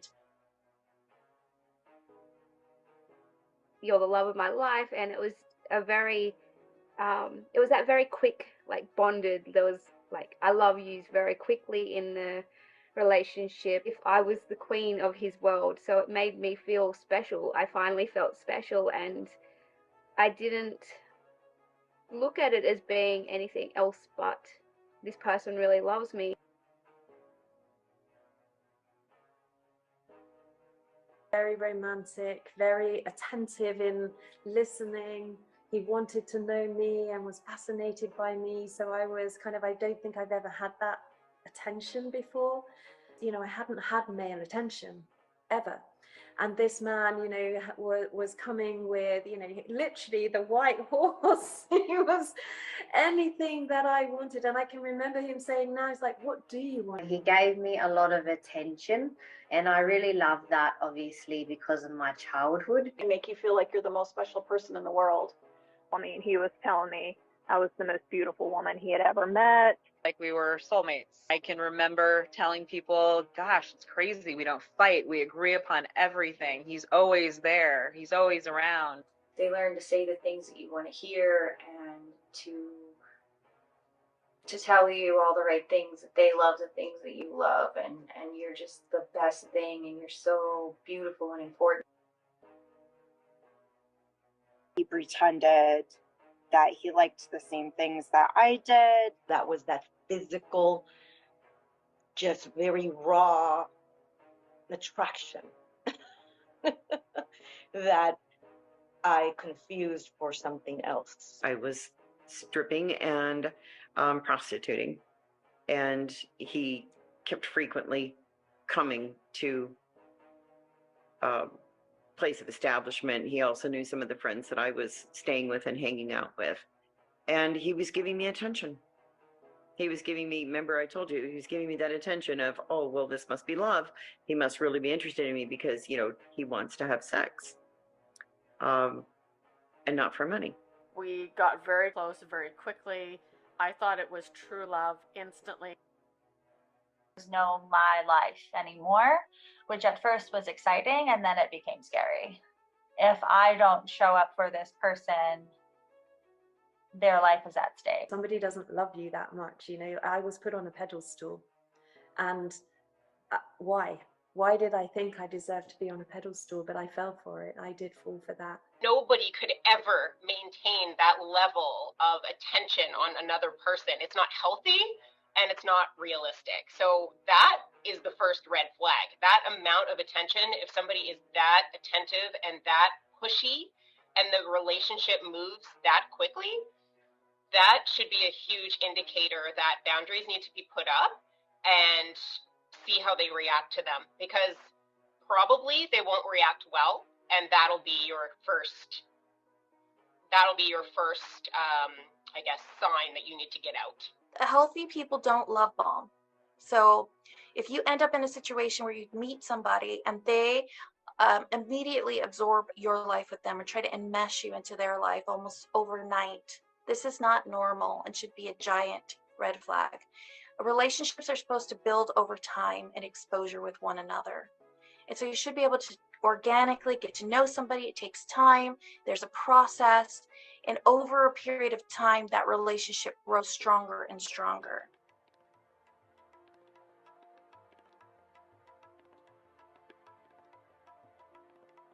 Emotional abuse is about power and control, and it's about dominance, right? It's about power over.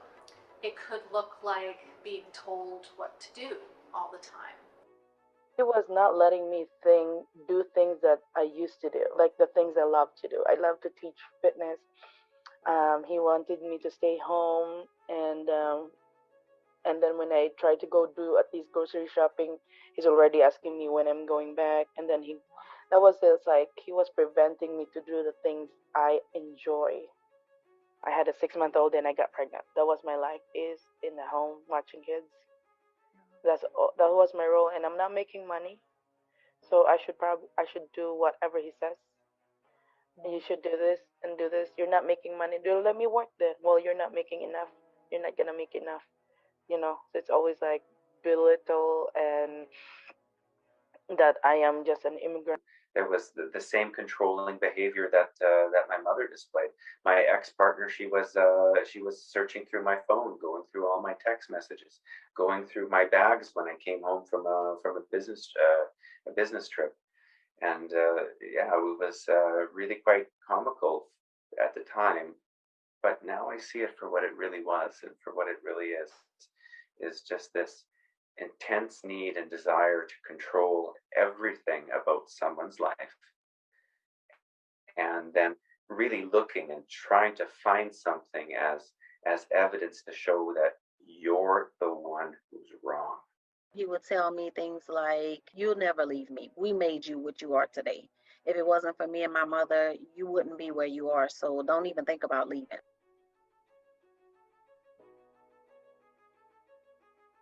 First time I started understanding what red flags weren't until just recently on my journey, like a year, 2 years ago. During my first relationship, my first marriage, I was forced into. It was a forced relationship because I was pregnant. I was 17, under legal age to be married, and I was forced to marry the man who got me pregnant. I didn't want to be married, but I believed I had no choices. The first red flag for me in that relationship showed up when he became so angry one night because I spilled his beer. I spilled it, and it was an accident. But I was pregnant, and really just a lack of awareness, a lack of knowledge. But he was so angry with me. He threw a punch at the side of the refrigerator, and it knocked the refrigerator over. That was my first red flag. But I also believed, okay, Don't make him angry. You did something wrong. You spilled his beer. Now he has to go without. And so I told myself, we're not going to make this man angry as much as possible. And I ignored that red flag. He just wanted to establish that like I was his. That I was his territory. Comenzó a tener influencia en cómo yo me vestía, a no ponerme los labios colorados, no pintarme los ojos, las uñas. Era medio como comencé yo a hacerme y no me daba cuenta. You wear too much makeup. I don't like what you do with your eyes. Don't do that. Don't do that. And my father just looked at me. I was so happy with the way I looked. He said, "You look like a whore." And I was like, that didn't feel good. I thought it looked really good. And he said to me, "You look like a whore." And I said to him, "That really hurts my feelings. That's not cool." It's like, "Oh, you're just too sensitive. Like, really, get over it. You can't take a joke." I was kidding. I was completely kidding. If you can't take a joke, what's wrong with you? But then it started turning into more overt things like, well, you should give me your password. If you trusted me, you should give me your password to your phone. I mean, if you have nothing to hide, I want our relationship to be open. You can have my password. That's how relationships should be. I don't want to end up with someone like my ex. And I had to go to bed at a certain time, and I had to have sex with him so many times a day because that's what he needed. And again, he's so nice to me, so I can do these little things for him. I mean, I have to give him what he wants. He changed his profile picture on social media to one of me and him together. And I thought, oh, wow, that's so nice. He wants to show people he's with me and he's proud of me and all these things. So I thought that was nice.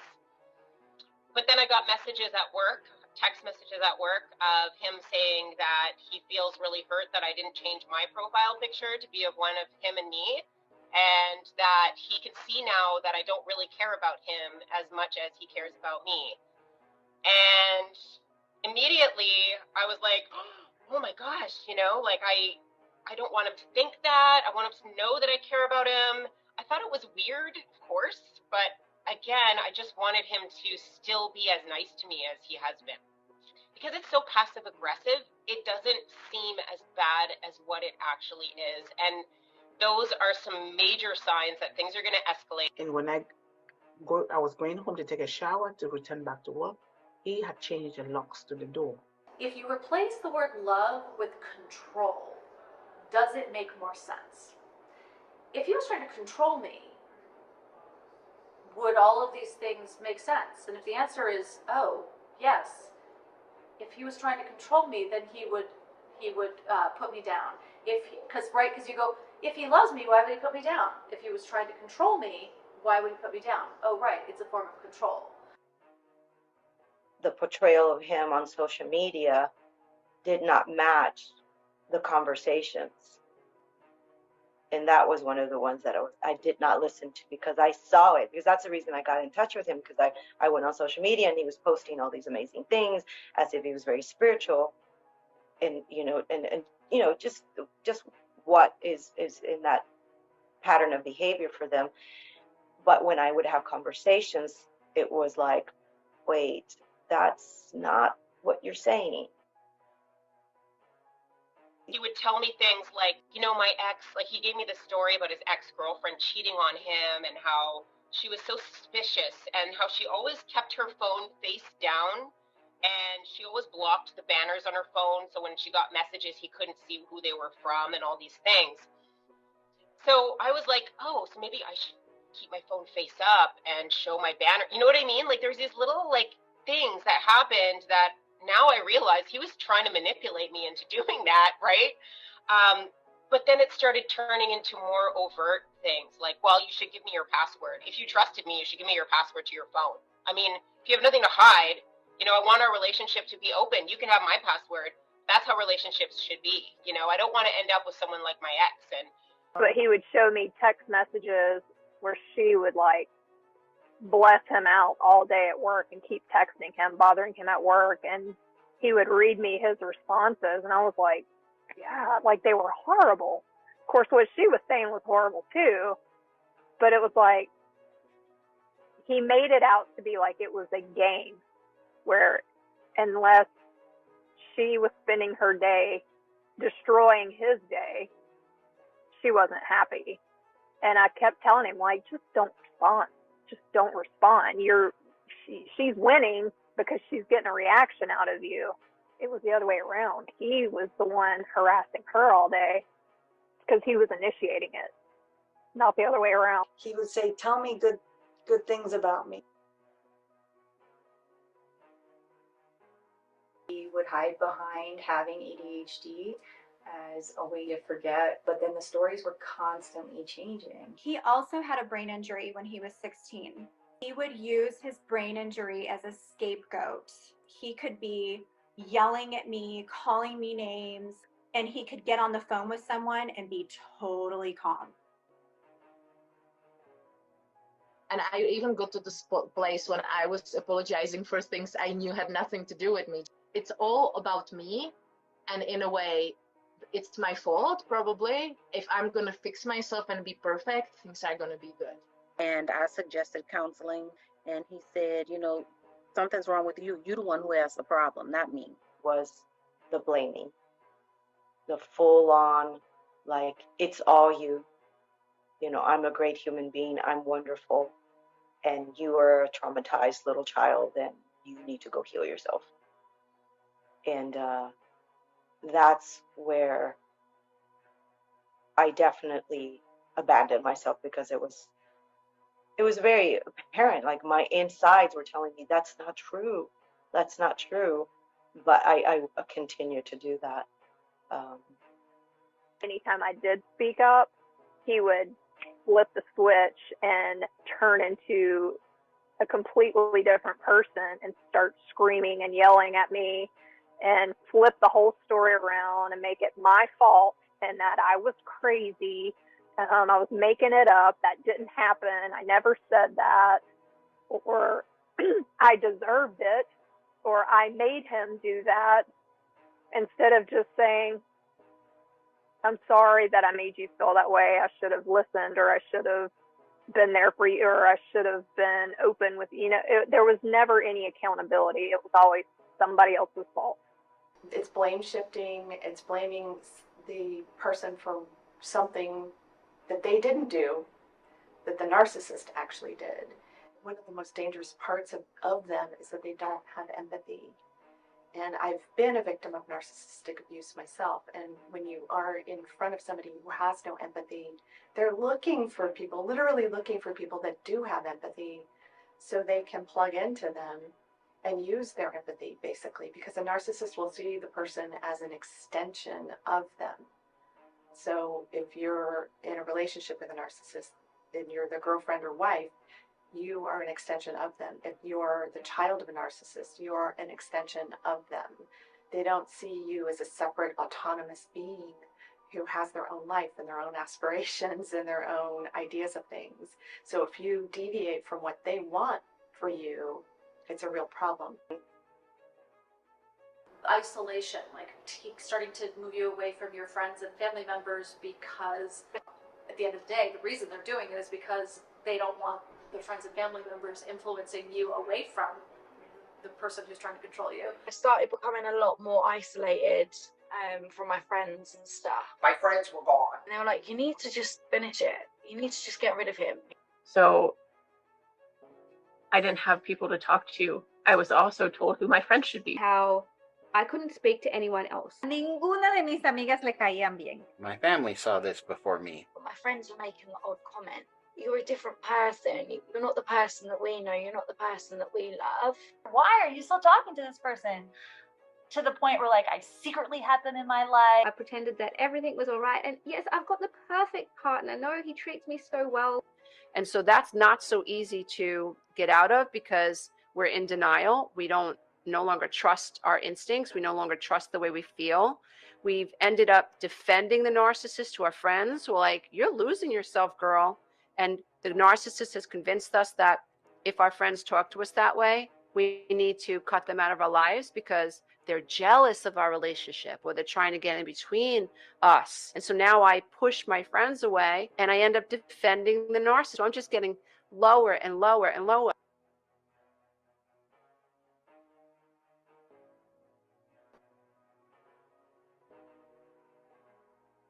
When we ended up getting married, the whole him not accepting the word no became a massive issue. And that's actually one of the reasons why he's in prison, because he's in prison for raping me. And essentially that is because he couldn't accept the word no. He started raping me a lot of the times when I was already asleep. And when he proposed, with that spirit and voice inside me was like, no, no, no. And I said yes. I was in the woods alone with him. I didn't know what he would do if I said no. You know, we're by the river. My body could be thrown in the river. Nobody'd find me. If you can't say no, it's time to go. The mind games that he was playing, tracking my mileage on my car just because I would take the car a couple of miles up in town to go get milk and bread, etc. He would literally write the mileage down before I got into the car, and then he would run right out and check the mileage on it after to make sure that I didn't deviate my path and that I wasn't out cheating, that I wasn't out trying to report him. I was not allowed to go places unaccompanied, usually without him. So if I did, my mileage was tracked. Gaslighting, which makes you doubt your own perception. Definitely gaslighting, and gaslighting is the sort of implementation of psychological doubt from, let's say, the narcissist to their target. Their sole purpose is to create this self-doubt, this questioning of self, so that we eventually don't trust ourselves at all and become dependent on them. They become our source of information. I was gaslit by a past partner who had cheated on me, and I, being psychic, would have all of these dreams that he had cheated on me, and I literally was tortured by them for 3 years. And every time we would talk about the dream and we would analyze them together, he would always bring it back to, well, you were sexually abused as a child. So that's gaslighting. Instead of him saying, taking responsibility and saying, I know why you're having these dreams, and let me tell you what happened, and I'm so sorry. It's the gaslighting, okay? You have these moments when you're questioning your own sanity, when you're questioning your own reality, and they're telling you that you made the mistake, even though it might have even be a situation where I wrote it down. I entered a diary into my computer or something like that, and I knew exactly what had happened. But no, I'm the one who was wrong. And then you feel so unsafe, so unsure in these moments. But funnily enough, because I hadn't dealt with my childhood trauma, this fit into what my expectation of love and a relationship should somehow be. And I stayed there for a long time. A really, really long time. He pulled a knife on my son and said it was a joke. First, he yelled at me and said that it didn't happen while it was still happening. While he had the knife in his hand, he said he didn't do what he's doing right in front of me. And then he said it was a joke. Well, why is it important? It's not important. It's just a joke. Like, he would just keep going down those ways. And then that entire week, things got worse and worse and worse and heavier and scarier. Physical intimidation, me finding mass quantities of child porn, court documents from a prior conviction against minors, and dozens to hundreds of other women.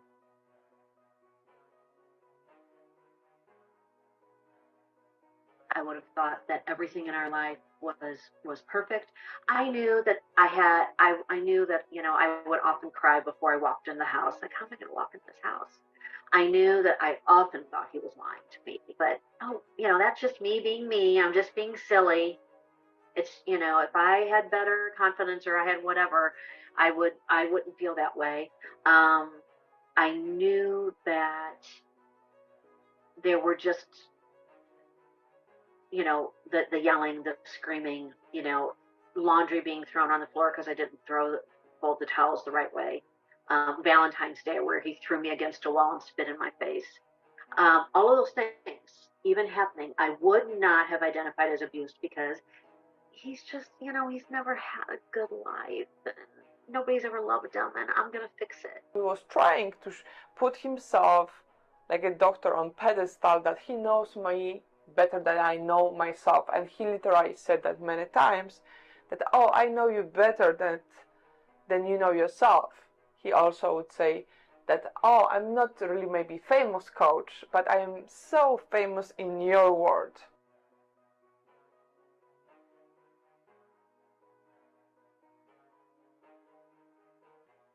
He got caught prostituting and tried to lie to me about it. And his response was, well, I got caught and nothing happened. We were at a restaurant. And he was overtly flirting with our waitress. And she said to him, "You're with a beautiful woman. Why are you doing this?" And, you know, he's like, "Oh, I'm just being friendly." And then to me, he's like, "Oh, if you get upset about this, like, what's wrong with you? You don't have enough confidence that you're going to get jealous over me flirting with another woman." Now, meanwhile, I had noticed it, and I was thinking, what the heck is wrong with him? But she called it out.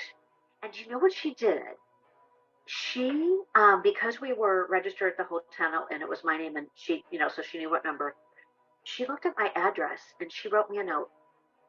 And she said, "Thank you for coming into my restaurant. It was great to meet you. If I were you, I would run as far away from that man as I possibly could, as fast as I could."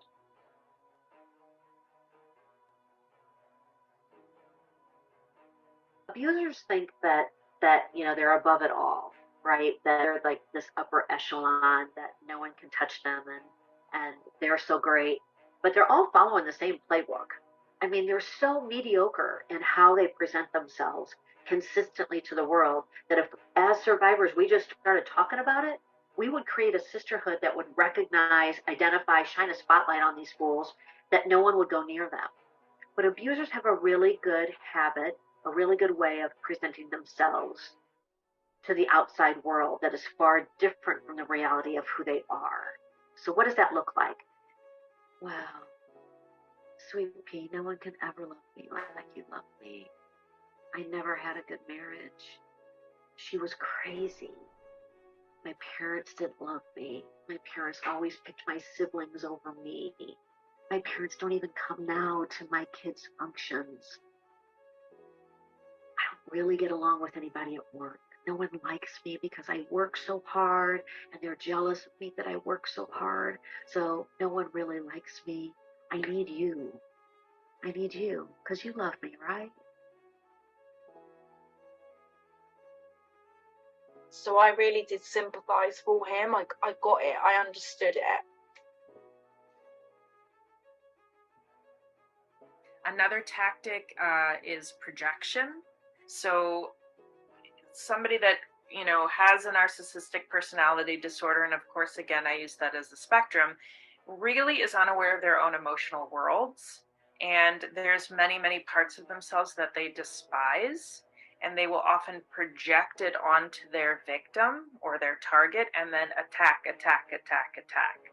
I couldn't really drink around him because if I did, he would be like, "You're an alcoholic." And I'm like, what? So he would tell me how I feel. And he started brainwashing me like, "Well, you feel this way. I can feel it." And I'm like, "No. Oh, you're just disconnected from your emotions. Like, I can feel it. Like, you're angry." And he would like create this situation, and then he was as well spiritual, and he was using all this stuff in a very dark way to manipulate me too. And, you know, I knew it wasn't true, but he was so convincing. There were women around him. There was messages that I had seen, and just tell me that I was insecure. It was constant. Who you with? What you doing? Who you with? What you doing? No, you're not. No, you're not. No, you're not. And the best part about it was I did not obviously be with anybody. that whole time. And when I came home, when I came back from Australia, I did try to break up with him because all my friends were like, enough's enough, you can't, this isn't healthy. I was like, okay. And I broke up with him. This was the first time, and he was just very, very good at the, I'm sorry, I know that I'm insecure, I won't do it again. My ex cheated on me, she hurt me. And it just carried on. And I actually found out while I was in Australia, this was months going forward, I actually found out that he'd been dating someone while I was in Australia, while he was calling me saying that I was sleeping with X, Y, and Z. And he was on dates with other people. And I laugh about it now, but Muggins over here, when she found that out, of course she took him back and took him back and took him back. Yeah, the red flags were in my face from get-go, but I just had hope. And he also said that he'd been hurt so much in the past. So for me, growing up, I felt that jealousy was a positive thing in a relationship. You know, we watch movies and we see that jealousy is something, means that they love you. The more jealous they are, the more they love you, right? So I felt I had a jealous partner, and I thought, oh, it's just because he's passionately in love with me. And actually, that's not the case. It's like jealousy is a massive red flag, and it's a symptom or a sign of control. It's not about love. Love is about trust and openness and communication. It's not about jealousy and wanting to know where you are and who you're speaking to and what's going on your social media. And the fear is the withdrawal or an outrage or thinking poorly of us, right? So the narcissist will condition us to be afraid of their perception of us. So we scurry around trying to prove to the narcissist we are not who they think we are. And that's super important. We've lost ourselves when we're trying to change ourselves to be what the narcissist wants us to be and to not be. I went to my college and I got in a dorm room in my college, but he didn't let me move into it. And he didn't say, you can't live here. He said, like he implied that I must be cheating on him and sleeping with other people if I'm staying there. So if the narcissist is accusing us of cheating, we go above and beyond to call them 15 times a day. We make sure that we're home before they're home. We make sure that we dote all over them because we're trying to convince them we are not this faulty perception that they hold of us. And we're losing ourselves. We don't even realize it, but that's what the narcissist wants.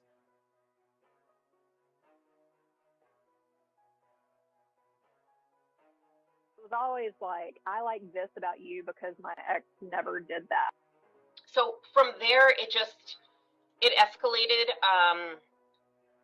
Those were the first little things, and it kind of, I don't want to say slowly because it was pretty quickly, but it was so insidious and so passive aggressive and manipulative that I didn't really understand what was happening to me at the time. Yeah, withdrawing from me, but it was not physically, like withdrawing from me a little bit emotionally, and I couldn't quite tell what was going on. I just knew that something was off. And it was almost like a brooding type behavior, or like something was just simmering under the surface and ready to blow. Like that's how it felt. But I couldn't tell if it was like gonna blow up or if it was going to be just him disconnecting from the relationship. I couldn't tell which way it was going. Leaving the person for a week without talking, without responding to calls, without anything. That's really like completely this kind of what was later than the silent treatment, just like lining out of his life. This was the first time where I was already seeing it, but of course it just made me fall more into the victim mode and wanting him back and wanted this to not have happened. Like in the end, it was the first step already to accept the toxicity and say like, okay, I wanna I don't want this, but I will not. I didn't feel strong enough to just walk away and say like, okay, this is not okay. So then I let you go. We don't even realize we're being conditioned like a puppy to seek the treat. And the treat is the narcissist's praise, the narcissist's validation, the narcissist's acceptance. Things start changing. He did not want children. He did not want anything. He was talking with women on the phone. No attention to me at all. Every minute could be different with him. Anything I did or said wasn't good enough. I could always improve myself. Like 1 minute you were the light of their life, and the next minute nothing you do is right. That's not normal. Relationships are supposed to grow and get stronger over time. So if you find yourself in this weird cycle all of a sudden, where things are really hot and heavy, and then all of a sudden there's some kind of shift in the relationship and the person starts changing the way they see you, that is a huge red flag that you're dealing with somebody that's not healthy. It's a cycle of abuse. Anything that came out of my mouth he would say was stupid. So I became quiet and shy and never spoke. Telling me that I was stupid or that I was, inept. You're ugly, you're disgusting, you're fat, no one is ever going to want you, all of this psychological abuse. And when you're feeling already low about yourself, that stuff goes in. Was immediate criticisms on everything. You're too loud. Sometimes he would just rage, just inches from my face, and tell me all of the horrible things that still wake me up in the middle of the night. All of a sudden, she starts putting down my son, calling my son names. My son is an awesome kid, but with her putting down my son, I'm like, that's it. I had found out he was cheating on me with a coworker. She was pregnant at the same time as me. Some days I would call during my lunch, or if I was on break, just to be like, hey, what's going on? I wouldn't get an answer. And sometimes I'd make it off a little earlier than expected. And, I would come home and he wouldn't be there. And he wouldn't answer his phone. And, around the time that I would normally be off from work, or he would know that I would be, soon to arrive, he would show up. And he'd be like, oh, you're off. And I'm like, yeah, I tried to call you, what was going on? Oh, well, I was on the phone with my sister, or, I was talking to my mom, or, I had walked up to the gas station and my phone died. I'm like, but you're sitting here with a charger all day. Like, what do you mean? And the red flag that I ignored was he told me he didn't have a house phone, and I believed him. Because I believe people, because I'm not going to lie to you. So I believed him, and one day while I was on the phone with him, I heard a house phone ring, and I didn't say anything. So he lied to me, and I just swept it under the rug. And so there were other things that I discovered that he was lying about, but I should have ended the relationship then or shortly after, because that's a huge lie. Why would you tell me you don't have a house phone when clearly you do? Right? So there's no reason to lie about that. So that was just one lie, and then it was another lie and another lie. Yeah, it taught me that, Lisa, you still didn't honor your body. You felt like something was off with this guy, and you ignored it. And that's what that taught me. So moving forward, I just said to myself, I will never ignore how I feel again. And I never did. Never did.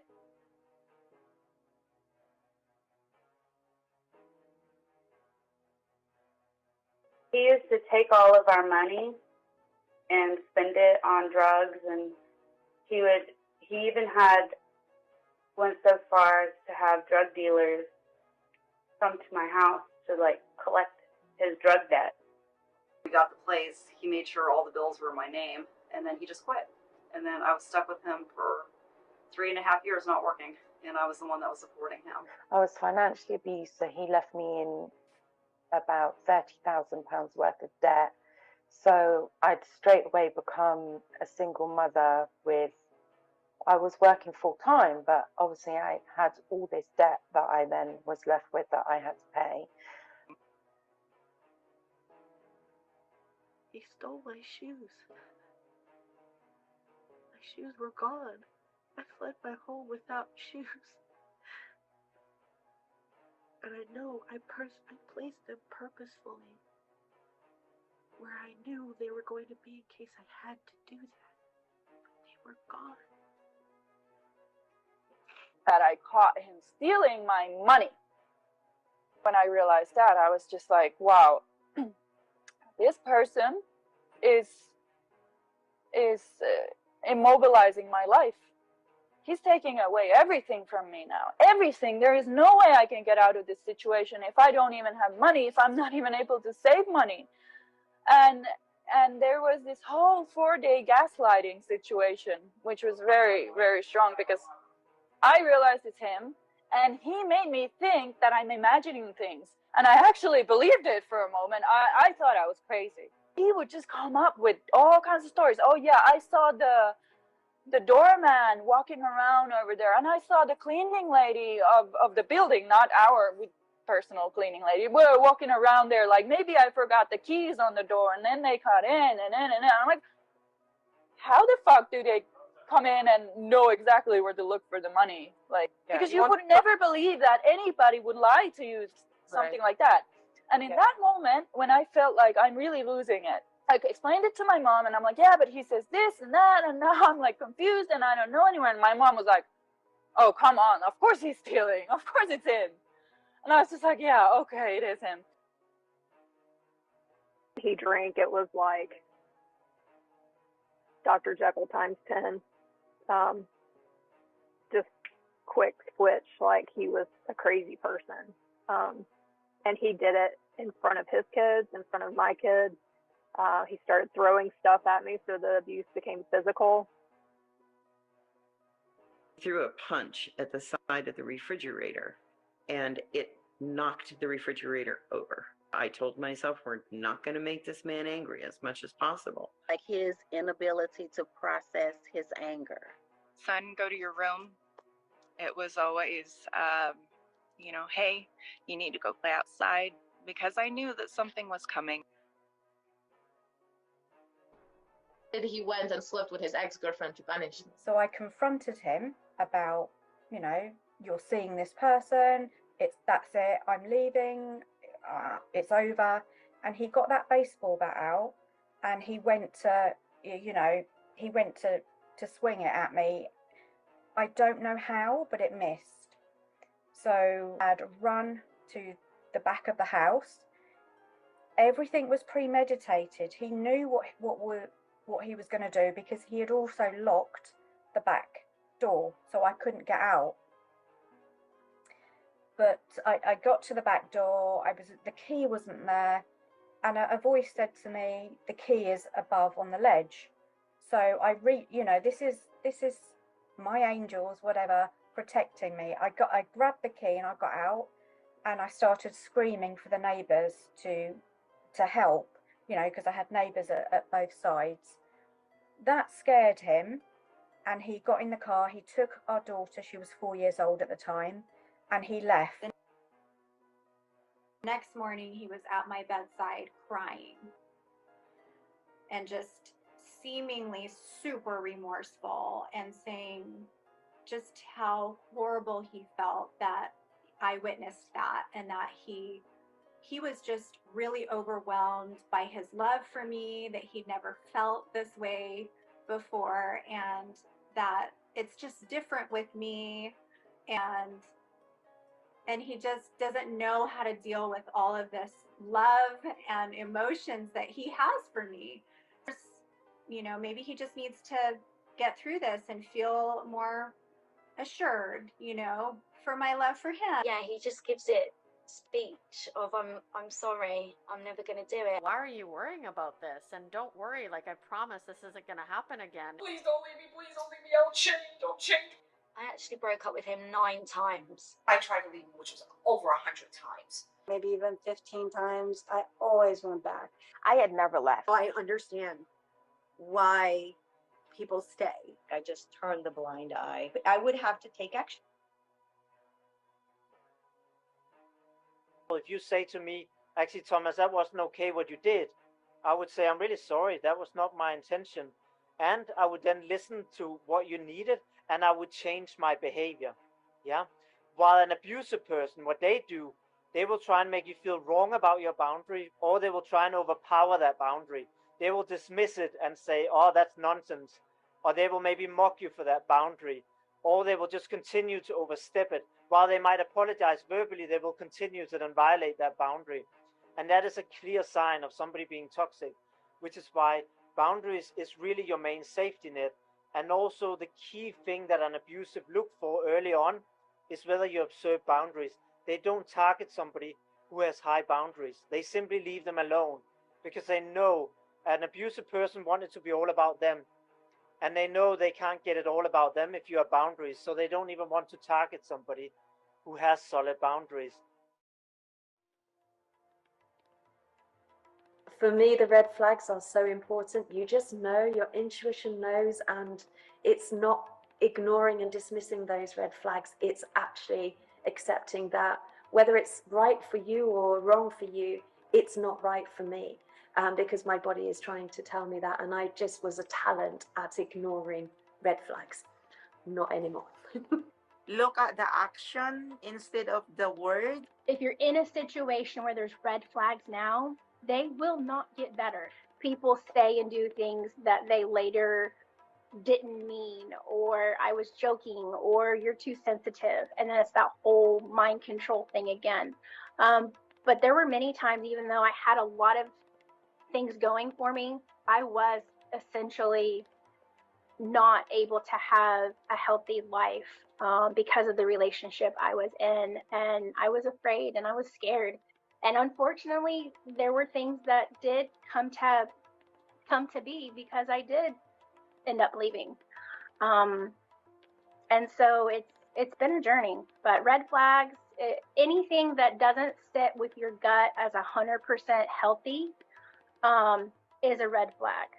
Even being impatient because you're late for a meeting, or you change where you want to eat, or you change plans for a day. Those simple things with a healthy relationship are going to be no big deal. But to someone who is controlling or covert or has mental health needs, those are going to be triggers for that other person. So if that's not something that's happening in your life on a, with ease and flow, then that can be something very simple, very small, that can be a red flag that will turn into issues later on. What you have to really do with red flags is to own them yourself without justification to anyone as to why it's your red flag. So let me give you an example. If somebody says something that hurts you, you don't have to explain your feelings of why you're hurt. You don't have to say, well, it's because in my past, this person said this person. No. If you're in a relationship and something hurts you and you say, well, that really hurt my feelings. If it's a good relationship, they'll talk to you about it and you'll move on. If it's a bad relationship, then you're going to get, well, why do you feel that way? Well, who do you think you are? Well, oh, you're saying I hurt your feelings? So those kinds of reactions, which only compound the hurt you're feeling more, is the red flag. So like some of the words I'm going to use often when I talk about red flags is the feeling that it brings in you by either the actions or the words that someone who claims to love you uses against you.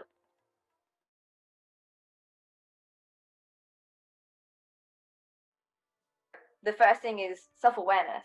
If you know that your familiar is abusive relationships, if you know that your familiar is being with people that are aggressive or emotionally unavailable or don't give you what you need, then you need to have the self-awareness to understand, what is my pattern? Who and what have I been attracted to in the past? What am I chemistry attracted to, right? Because, this is so easy. Look at your relationship with your parents. Look at your mother, look at your father, look at their relationship, and look at what do you look for, what do you need, what is your familiar, what is your normal, what is your comfortable. Okay, because then when you have that self-awareness, then you're able to go, all right, so what happens is I am physiologically conditioned to create that chemistry, that sexual rush, that sexual tension with my familiar, right? So I'll use myself as an example. So my familiar is men in my family that are abusive and aggressive, men in my family that are emotionally unavailable, men in my family who do not express themselves, who do not communicate their emotions, who are not physically affectionate, right? Who will try and like buy love because that's their way of expressing how they feel. So I know that is my familiar, right? So physiologically, I am conditioned to have that chemistry with someone who is emotionally unavailable, who has all of those traits. So that's understanding like what is your chemistry, because what you need for a healthy relationship is chemistry, compatibility, communication, connection, having the same vision, values, and idea for a lifestyle that you want to create. And it's also embodying that energy that you actually want, not what you're conditioned to, not what you're used to, but what do you actually want? Do you want the energy of love, of joy, of peace? Like, what is that energy that you want? The step number 2 is being self-responsible, because if you are sitting there and you're blaming, you're like, oh, that's a red flag, or, you know, oh, that person is this, is that, then ask yourself, why are they in your life? Why are you attracting that kind of person into your life? Why do you keep attracting those kind of relationships? Why do you keep attracting red flag men or women? Because the problem isn't them, it's you. And I'm saying this with so much love because I was there and I totally get it.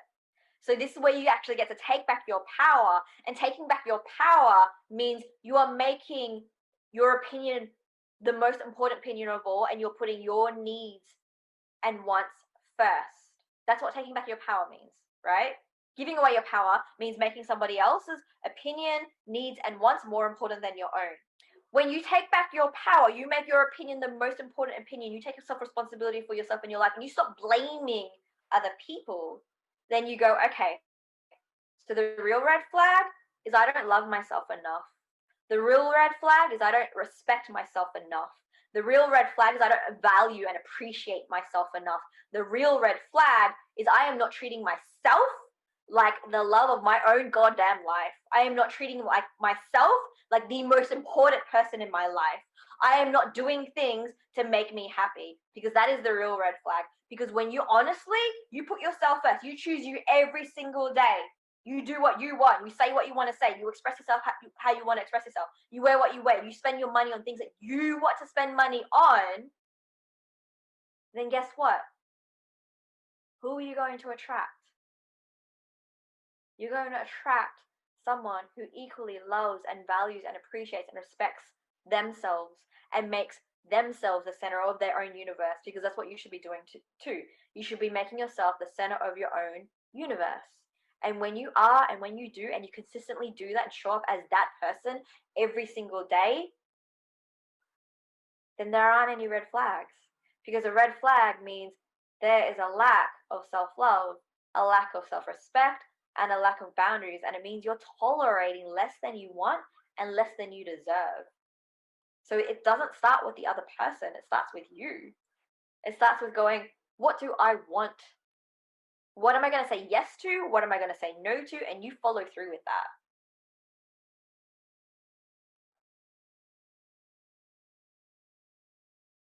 You make that choice and you're like, I'm sick and tired of this. I am done with this. I am done with being abused. I am done with toxic relationships. I'm done with narcissists. I'm done with being unhappy. I'm done with being miserable. I'm done with being hit or yelled at or spat on or whatever it is for you.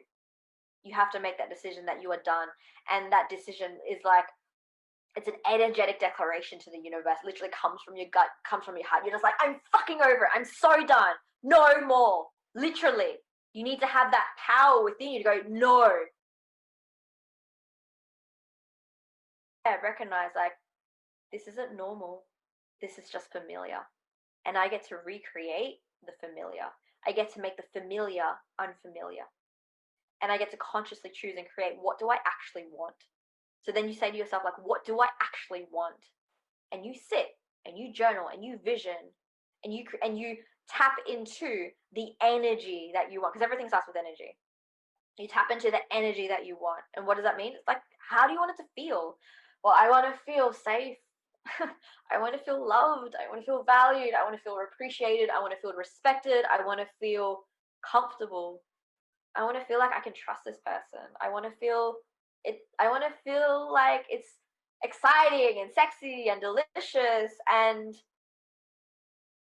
happy and peaceful and not a roller coaster ride and not scary. And I don't want to be afraid of someone getting angry, right?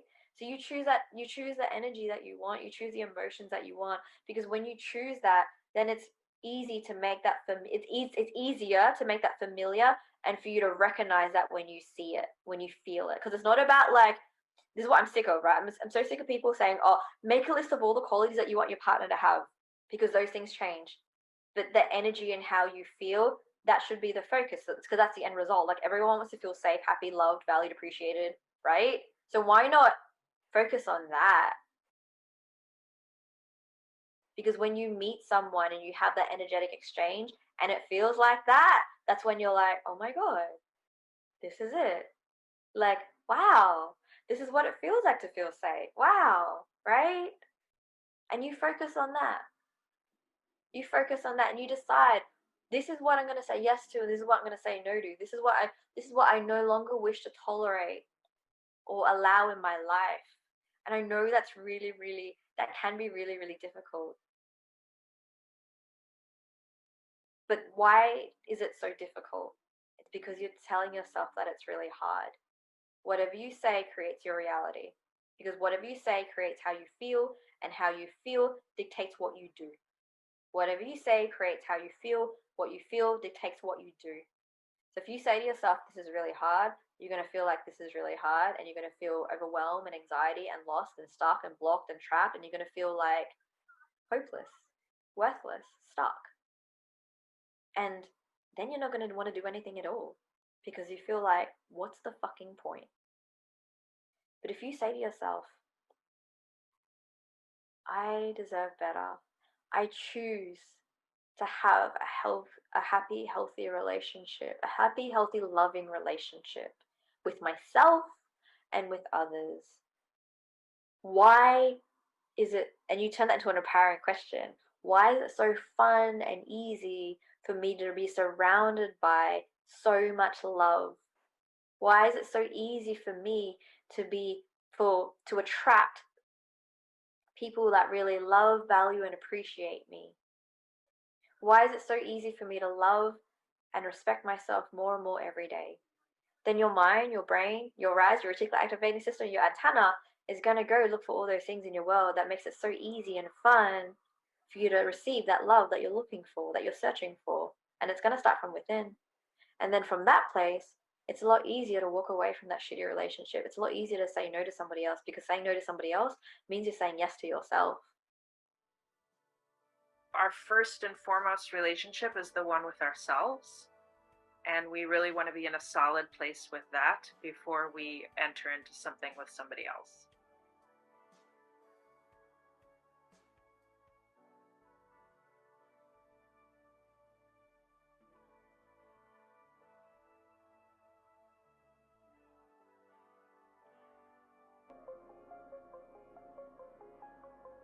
A wszystkie kobiety, które dzisiaj słyszeliście, są dowodem na to, że ta zmiana jest warta tego, żeby ją podjąć, i warta jest tego, żeby o siebie zawalczyć. This was an experience that actually helped us learn how to love ourselves better. Everything isn't happening to you, everything's happening for you. We don't have to get trapped in the past story. Instead of believing that we're broken and wounded and nobody will ever love me, we need to shift that perspective and say, no, I'm a warrior. I survived the unthinkable, and now I am stronger and better. I have gone through it, and I've come out even better than before.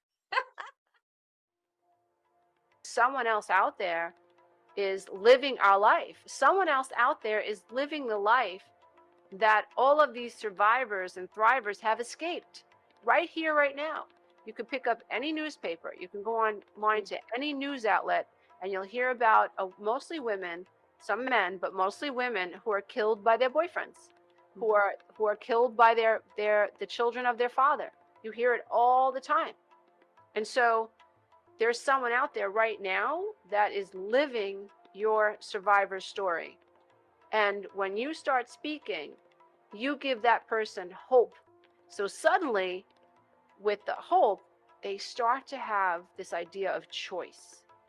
And that is really possible. That's where you can really help someone create great impact in that person's life, and if they stay on the path, they can then in turn create great impact in their life.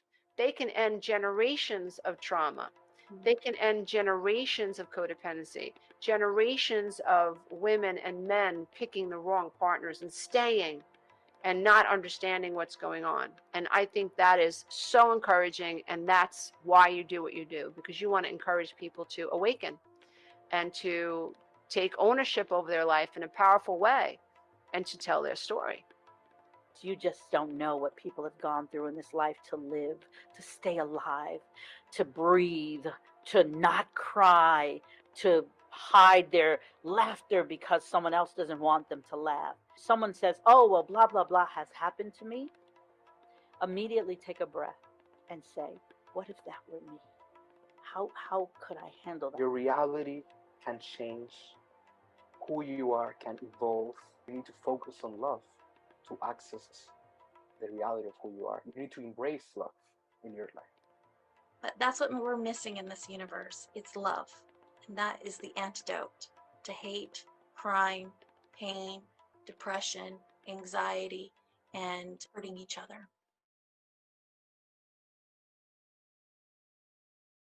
Thank you so much for watching this episode. And I would love to invite you for the next one, which is all about types of abuse. See you soon. Bye. Hey, please share this episode with at least 2 of your friends so they can also learn more about red flags in abusive relationships or any relationships. Like it's just good to know this.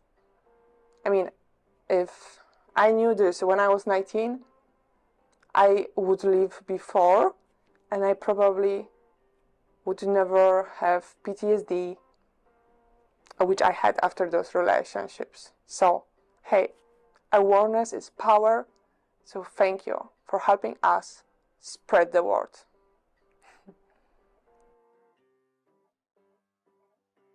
If this episode resonates with you, please go to exposenetwork.com. You will find the link below, and we would love to learn more about you and your story. You can thrive and you can be happy after an abusive relationship. Do you have a story to share? It's night in the city, and I'm on my way back home. Humming on my favorite ditty, swinging like Natalie Cole.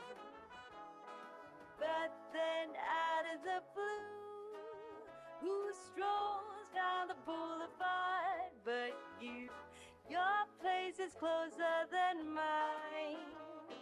Why don't we go there and have some more wine? 'Cause life is for living.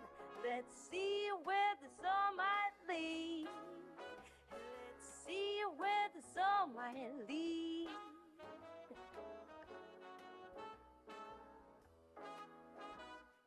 Waking up to a brand new day in between your sheets. Breaking up in the best of ways, and I'm back again on the street. But then out of the blue, a wind starts blowing in ways so new. A world more exciting than mine. great big welcoming sign. Life is for living. Let's see where this all might lead.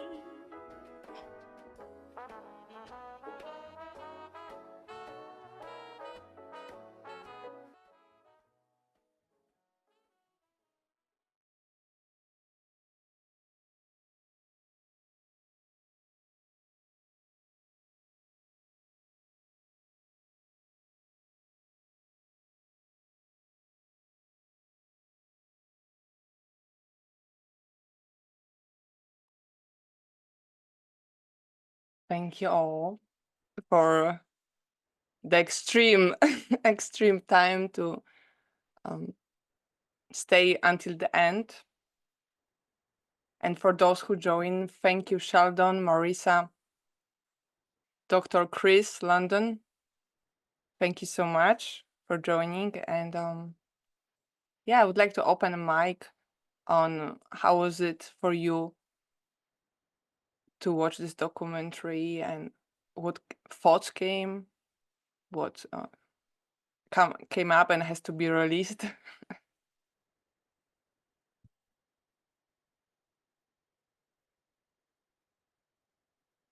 Grace, I see you raise your hand. Is that true? Yeah. Well, that was really good. Like I know your documentary is good, and I know that the first episode was good, but this one's really good. So many different levels. Absolutely the validation that comes from it, but then there's so much hope because so many thoughts going in my head right now, but I just thought of different family members who haven't started dating yet, and ones that are, you know, fresh in the high school phase. Maybe some friends that are re-entering the dating pool after a long time off. And this stuff was not well known when I was young. You only heard like date a good guy, date a good girl, whatever that meant. And there was no real markers to assess that. You're obviously looking for, not looking for, but I think you get really focused on what someone presents themselves as, or not, I'm saying it the wrong way. I think your eyes are drawn to thinking that something is safe based on what it looks like, because it maybe looks or matches like what was on TV or in movies for like the good guy, the good character. This actually breaks it down very distinctly. I was writing down my list, and I know there's tons of other red flags that would be, you know, listed from other people sharing their stories. But from your crew of people that have been in the episode, I stopped at 25, maybe 30 of the same ones. That's a lot. I didn't think that I was going to come out with like 30 matching red flags as somebody else. So it really does speak to patterns. I liked what Lisa Romano had said. She said, you know, that your story can help others, and there's someone living your survivor story. It's hard. This week's a certain hard week for me, and there are outside forces that are aimed and set at hemming in my voice.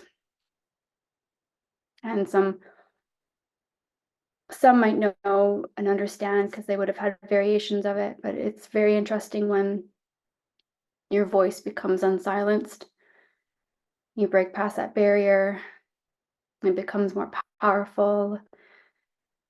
And seeing just how much it's unwelcomed and punished. I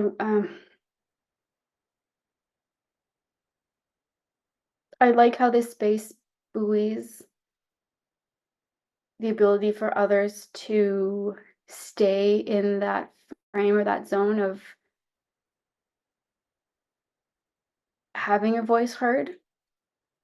And I know that it's a non-judgment place, so that when others feel like they need to lock it down for a while for safety, that no one's looking at you like you're going backwards or doing the wrong thing. I think everybody does have a great understanding. Yeah. I'm really hoping that somebody who comes across this who has never learned about red flags before, that when they watch it, they, yes, of course, hear red flags, but that they also have in their minds to think and to give themselves the permission to how should I say this?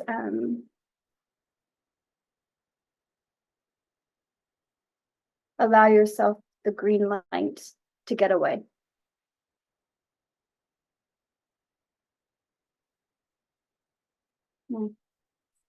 Thank you for all of this, Anna. It really takes a lot of burden and stress off my shoulders, how to package it all up and help somebody else. I coach girls basketball in high school, and and the stories they've already come up to me and told me about, and it's happening faster than picking up speed in certain areas around them. And it sometimes is easier to hear this stuff online versus an auntie or a coach, even though some of them do call me up and ask me to, hear them out on certain things and what should they do. But this makes it so easy because I don't have to go and try to create some packaged up content for them. It just can I can take what you've given and pick up the speed and go with it. Like, it means a lot. It really does mean a lot. So thank you. Thank you on so many different levels. Grace, that's so wonderful. And you can feel like what a super time saver this is, right? Like it's a quantum leap into how much time won't be wasted faffing about.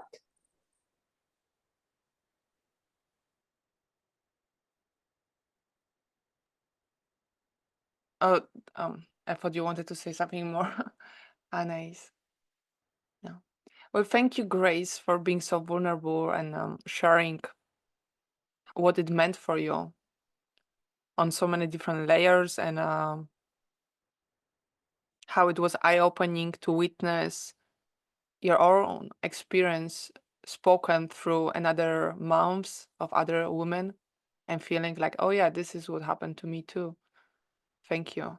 The validation, and I feel like compassion with it, because sometimes we are able to give compassion to others, but we are not conditioned to give it first to ourselves, which we can learn is a skill, and we're doing this here. But just putting your hand on your heart, and I know you are doing it a lot. Just thank you, Grace, for being just this amazing badass you are. And being you and shining and coming here regardless what's happening in your life, which I'm very aware of. So thank you for that, because not many women would come, or men, but you are still trying to find what's next and having the future for your children. And I can truly see that. And you are a leader. You are. That's why we are all leaders here. There's no doubt about that. But as a leaders, we need support, because many times we forget about tuning in, checking with ourselves. And that's self-love, self-care first for us. And so, yeah, it's a balance.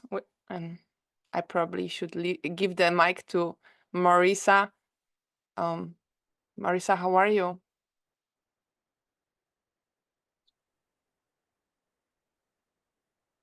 Hi, everybody.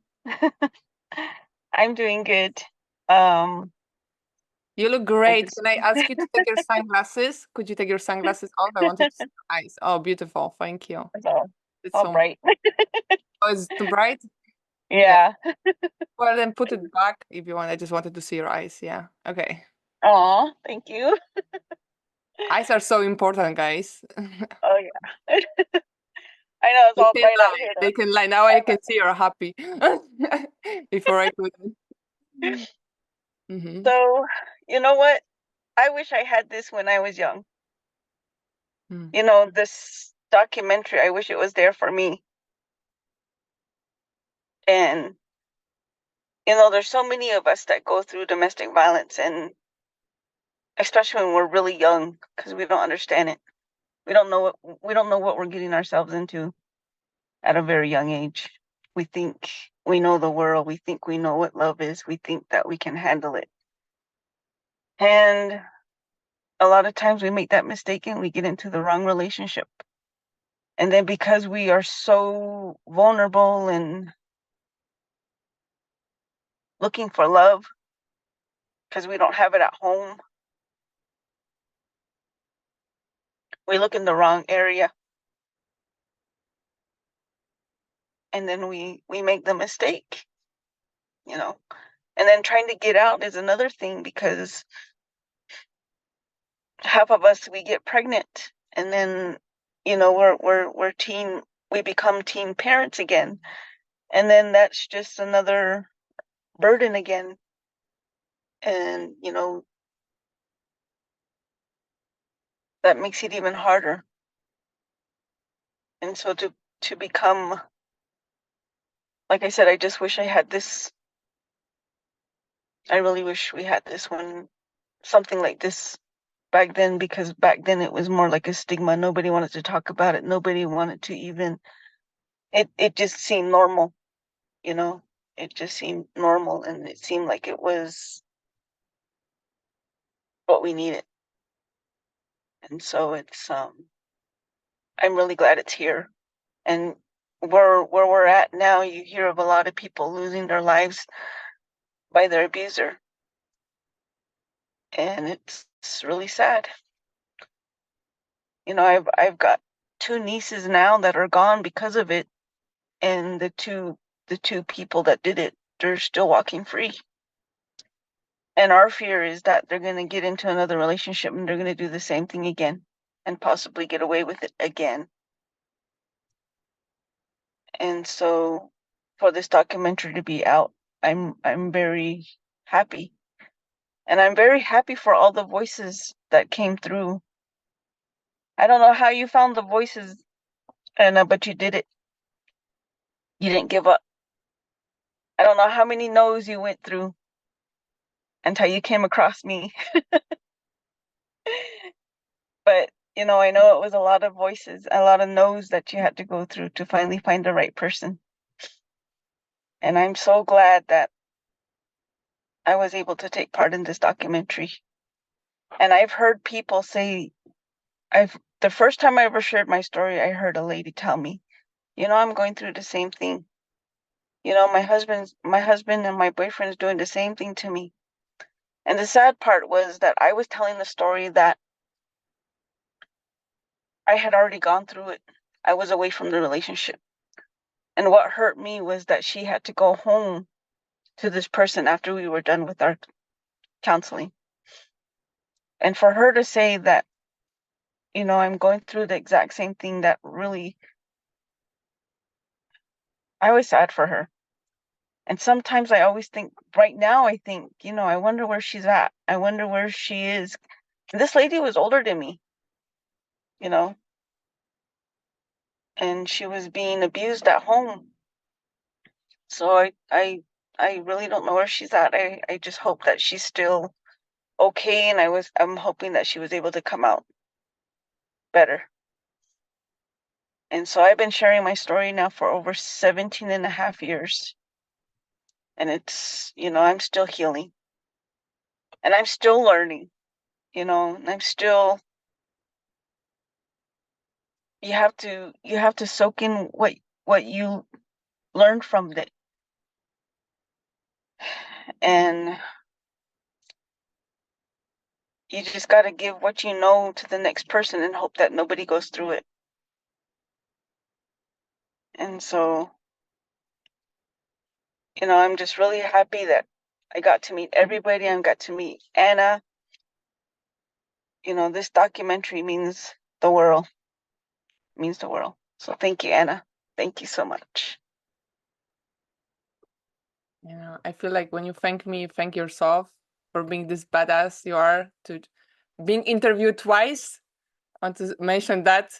First we interview online, and then Marisa and I met in Farmington. That was in Farmington, Mexico, New Mexico, correct? Yes. Yeah, beautiful place too. Yeah. Well, you were just over the hill, and I was like, why don't you just come see me? Yeah. Let's redo it. And also it's the Indian reservation nearby, you know, the energy of the tribe of the first first people here, where I came here a few years ago. Well, we definitely got to bring you back. We gotta, me and the people here, we got to try to bring you out here. We got to try to, introduce you to the people, and then also share the story here. So that's just one of the things that is still my goal. I know we were going to do that last year and we didn't get a chance to, but hopefully this soon, in the near future, we will bring you back to the Navajo reservation, and we will have you do the documentary, maybe the next one. I love when you are in charge. It sounds so good when you are in charge. Like, we will bring you here. I love that. Oh yeah, that's the Marisa, the empowered Marisa, and so I want to see her more of that, and her dreams, visions coming true. And yes, for that, yes, that's the Marisa.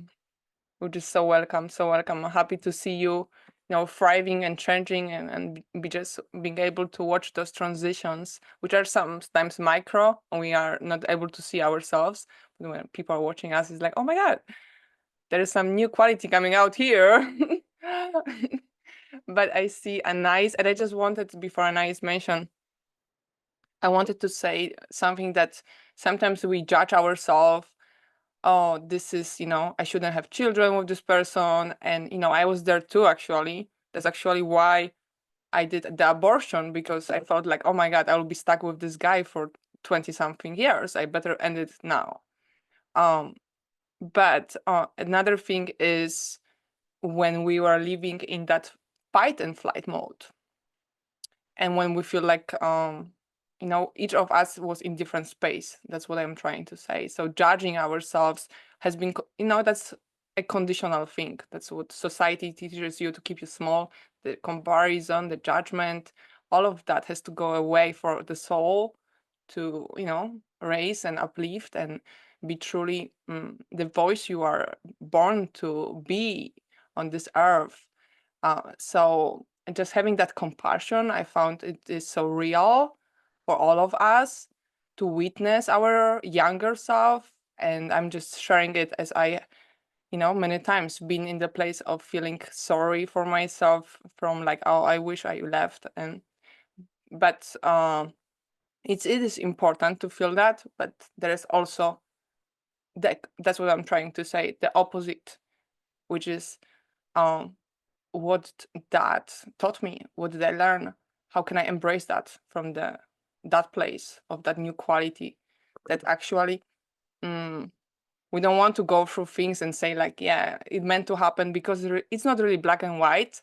It's not, but there can be some lessons for our soul to grow, and beautiful things can come out. Like, you have a beautiful child. Wow, that's amazing. I mean, it's a miracle. It is. And it's has nothing to do with, the judgment around it. Totally. And I feel like just speaking about it helped all of us to find more compassion and to that younger self who just was feeling trapped, because that's how you feel. You're feeling, oh, I better stay here. I'm pregnant. Where will I go? And I see a nice comment that they used to say, like, you make your bed, you lie in it. And that's actually something what one of the women in the documentary said, Kali West, she mentioned that too. And Share Unbound, she mentioned that too. Where are those sayings coming from, guys? Like, who designed those? Our church-going grandmothers and grandfathers. Mm-hmm. very, very clear in the culture that I grew up, which is very vibrant and mixed culture. But there was this sort of straight and narrow, and it had rules around, there were boundaries. And what was interesting was that the boundaries were too rigid and too confining. But they were, look, here's your safety. This is what you do. This is what you don't do. And if you go for what you don't do, you made your bed, you lie in it, period. No compassion. So it's interesting to see how we can meet these moments. And I think one of the things that I'm interested in doing, and we're still in the initial phases of conversation, is I have a place in my community where we can premiere your film and invite. What I would want to do would be not only want to invite young women and young men to see it, but I would want to invite educators who would have then the authority and the power to bring it in and show it in their school environments. And so in a way, make Philadelphia a little bit of a hub for what this is about. And then also make it a hub for the ongoing, well, I mean, I'm a coach, I have a program, you know that, make it an ongoing collaboration space for people who have those skills. And one of the things I want to share is, while I went through all of this, and Anna knows most of my story, I never judged myself. And I know that I'm weird because of that. I never did. I felt sorrow, I felt sad, I felt rage, I felt pain.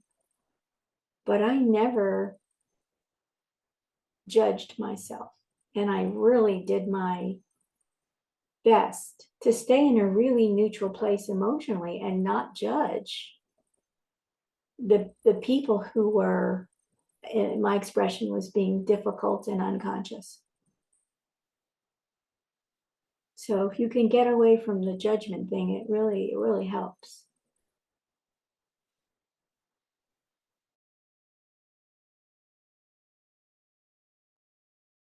Thank you, Anais. Thank you so much for and I'm so glad we all have superpowers, and for some of us it is easier to not judge when others are like struggling. I mean, in a happy, healthy way. I guess you can make fun of it, because I judge a lot. I didn't say it was easy. Yeah. Some of the hardest work I have done in these years is staying in that place of neutrality. It's the hardest place to find yourself. But there's a lot of power in that, but it's hard to get there. It's not easy.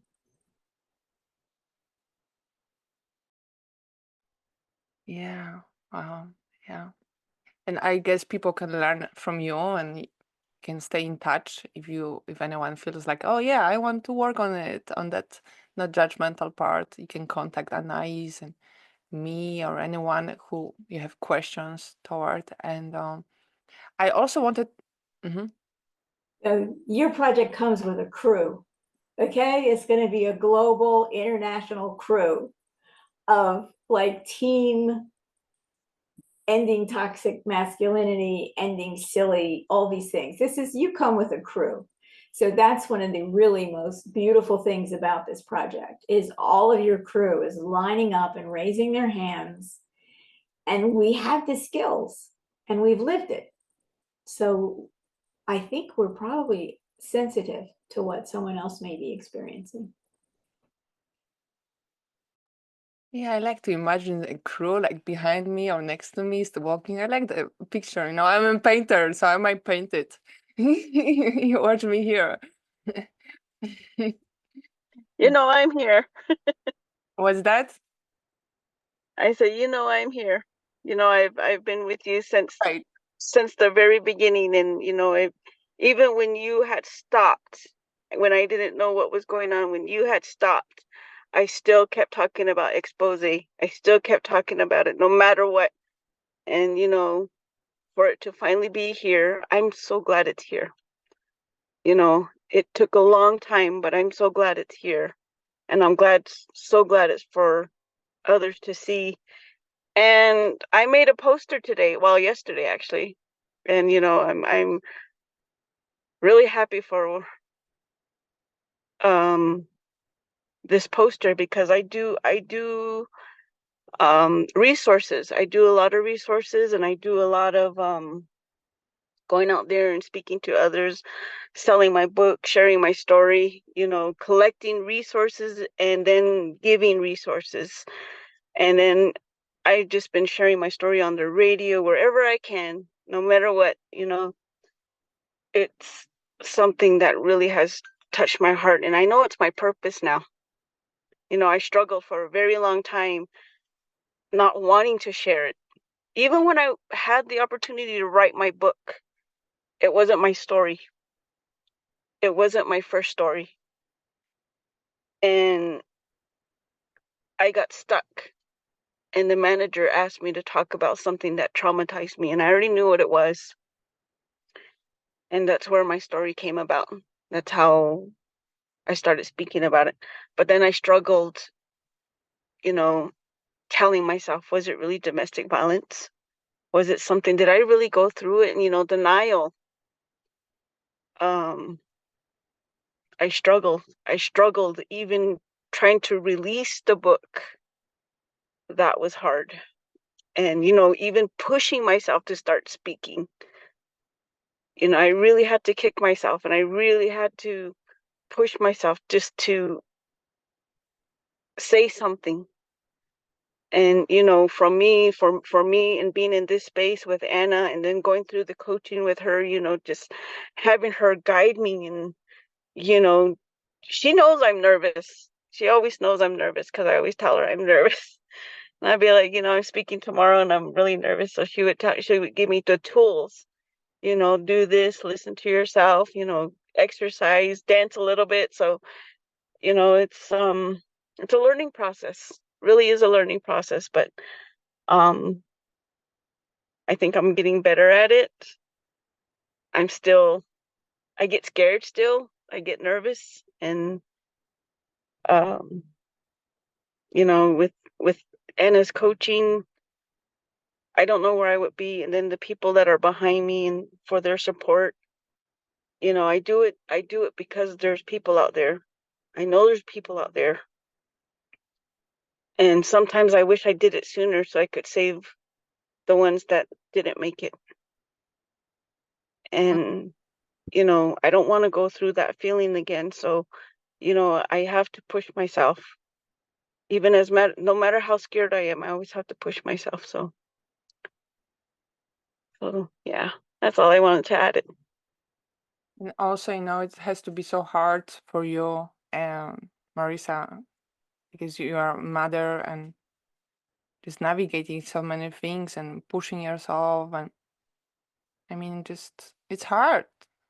Just wanted to acknowledge your spirit and know that we like if you ever want to work with an eyes or anyone, if you need help, so you don't need to. I guess what I'm trying to say, you don't have to carry so much on your shoulders because it feels unnatural to do some of those things, which is like sometimes we almost forget we have to do some more healing on ourselves, and we try to please others because they're doing great projects, because I'm doing something, and but we forget our, this is not the end for our own healing, and it's important to seek more help so you actually can heal from PTSD, from any nightmares. It's possible. And you said I don't know where I would be if Anna wasn't there or others. Well, yes, that's why we all are here for you. And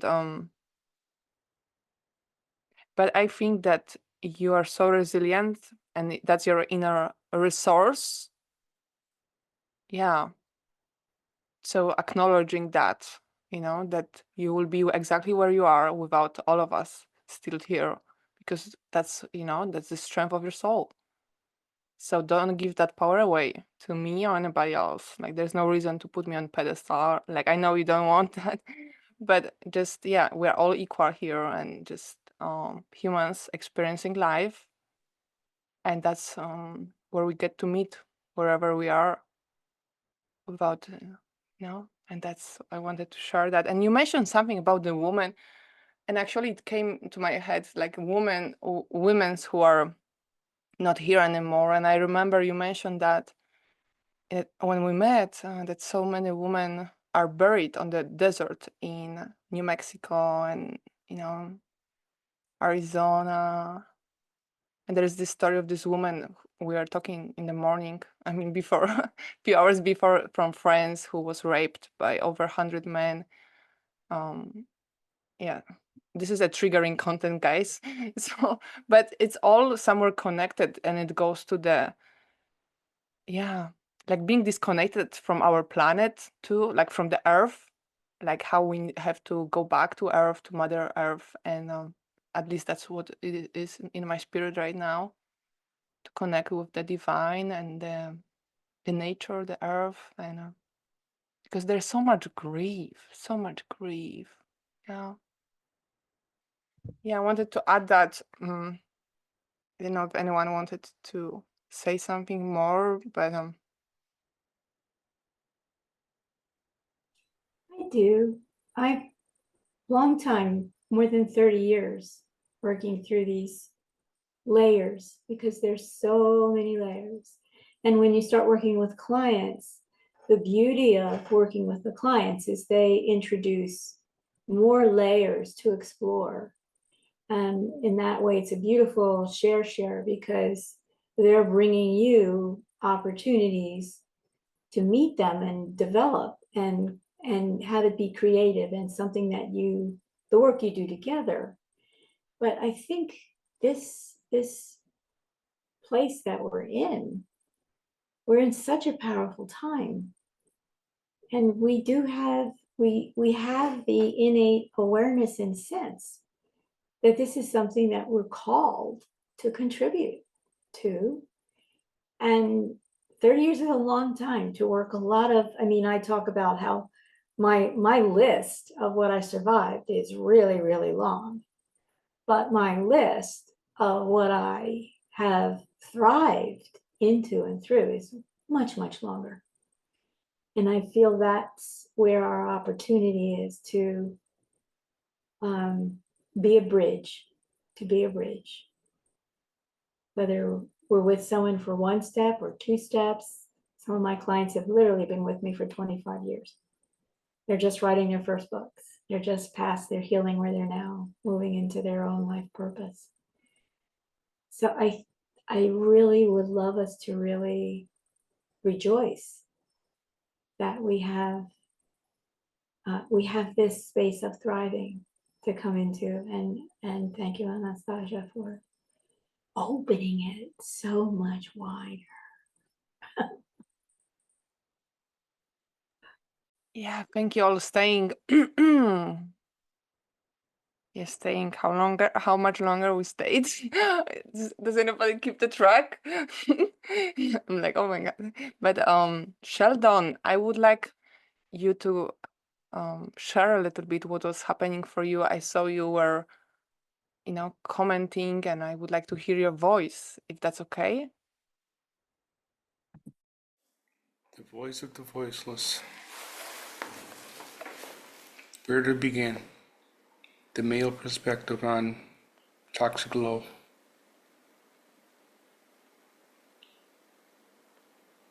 It's a multifaceted topic. It's it touches on many aspects of life. It's not just women. It's not. It doesn't see color. It doesn't see shades of anything. It comes from a place of hatred. Sometimes it comes from a place of hatred of self.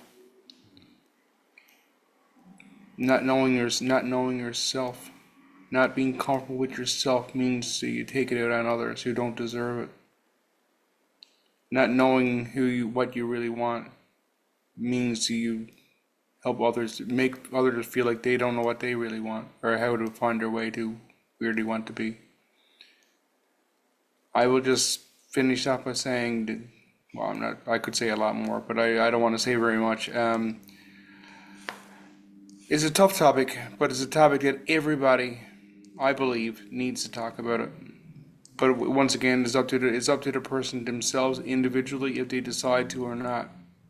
We can't force anybody to do anything because we've been forced to do enough things already in our lives. And but I believe sharing is caring, and there's a reason why that slogan or that phrase lasted for however many years it's lasted, because it's truth to it, and we help each other by coming together as one, and that's what I believe they're doing here. So I appreciate you all for being here, and just to put like I said, a male perspective on things is men can be hurt just as much as women can. So thank you all for being here.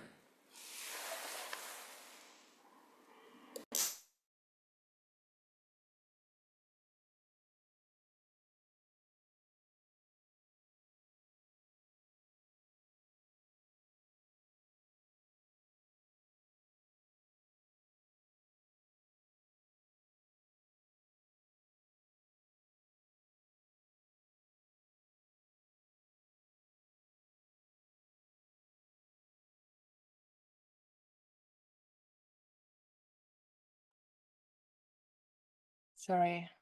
Okay. Thank you, Sheldon, so much. I had some emergency. I had to stand up and help. I guess thank you so much for sharing your perspective and and teaching us. Appreciate your voice, and it was wonderful. To hear that, healthy male energy speaking. Is there anything else you want to add? And also I see, do you want to add anything else, Sheldon? Also, I see Dr. Chris being with us. You are welcome to share anything what comes up. Besides the fact of me knowing that we're all stronger together and we can all come together and help each other, that's just the message that I want to share, is that there is no race in this. There is no gender in this. We're all equal, or we should be all considered equal. A lot of people don't consider us. Anyway, we're all equal, and I just know that we can bring more awareness to the world about this situation, about this issue, and I know that we will, or Anastasia will for sure, with her very brilliant work that she's put together to help the world to become more aware of what needs to be done to once and for all let everybody know that there is a solution. And that's the conclusion for today's event made by the Sheldon Crocker. Thank you everyone for listening. You guys have a great the rest of your day. Goodbye everyone. Bye.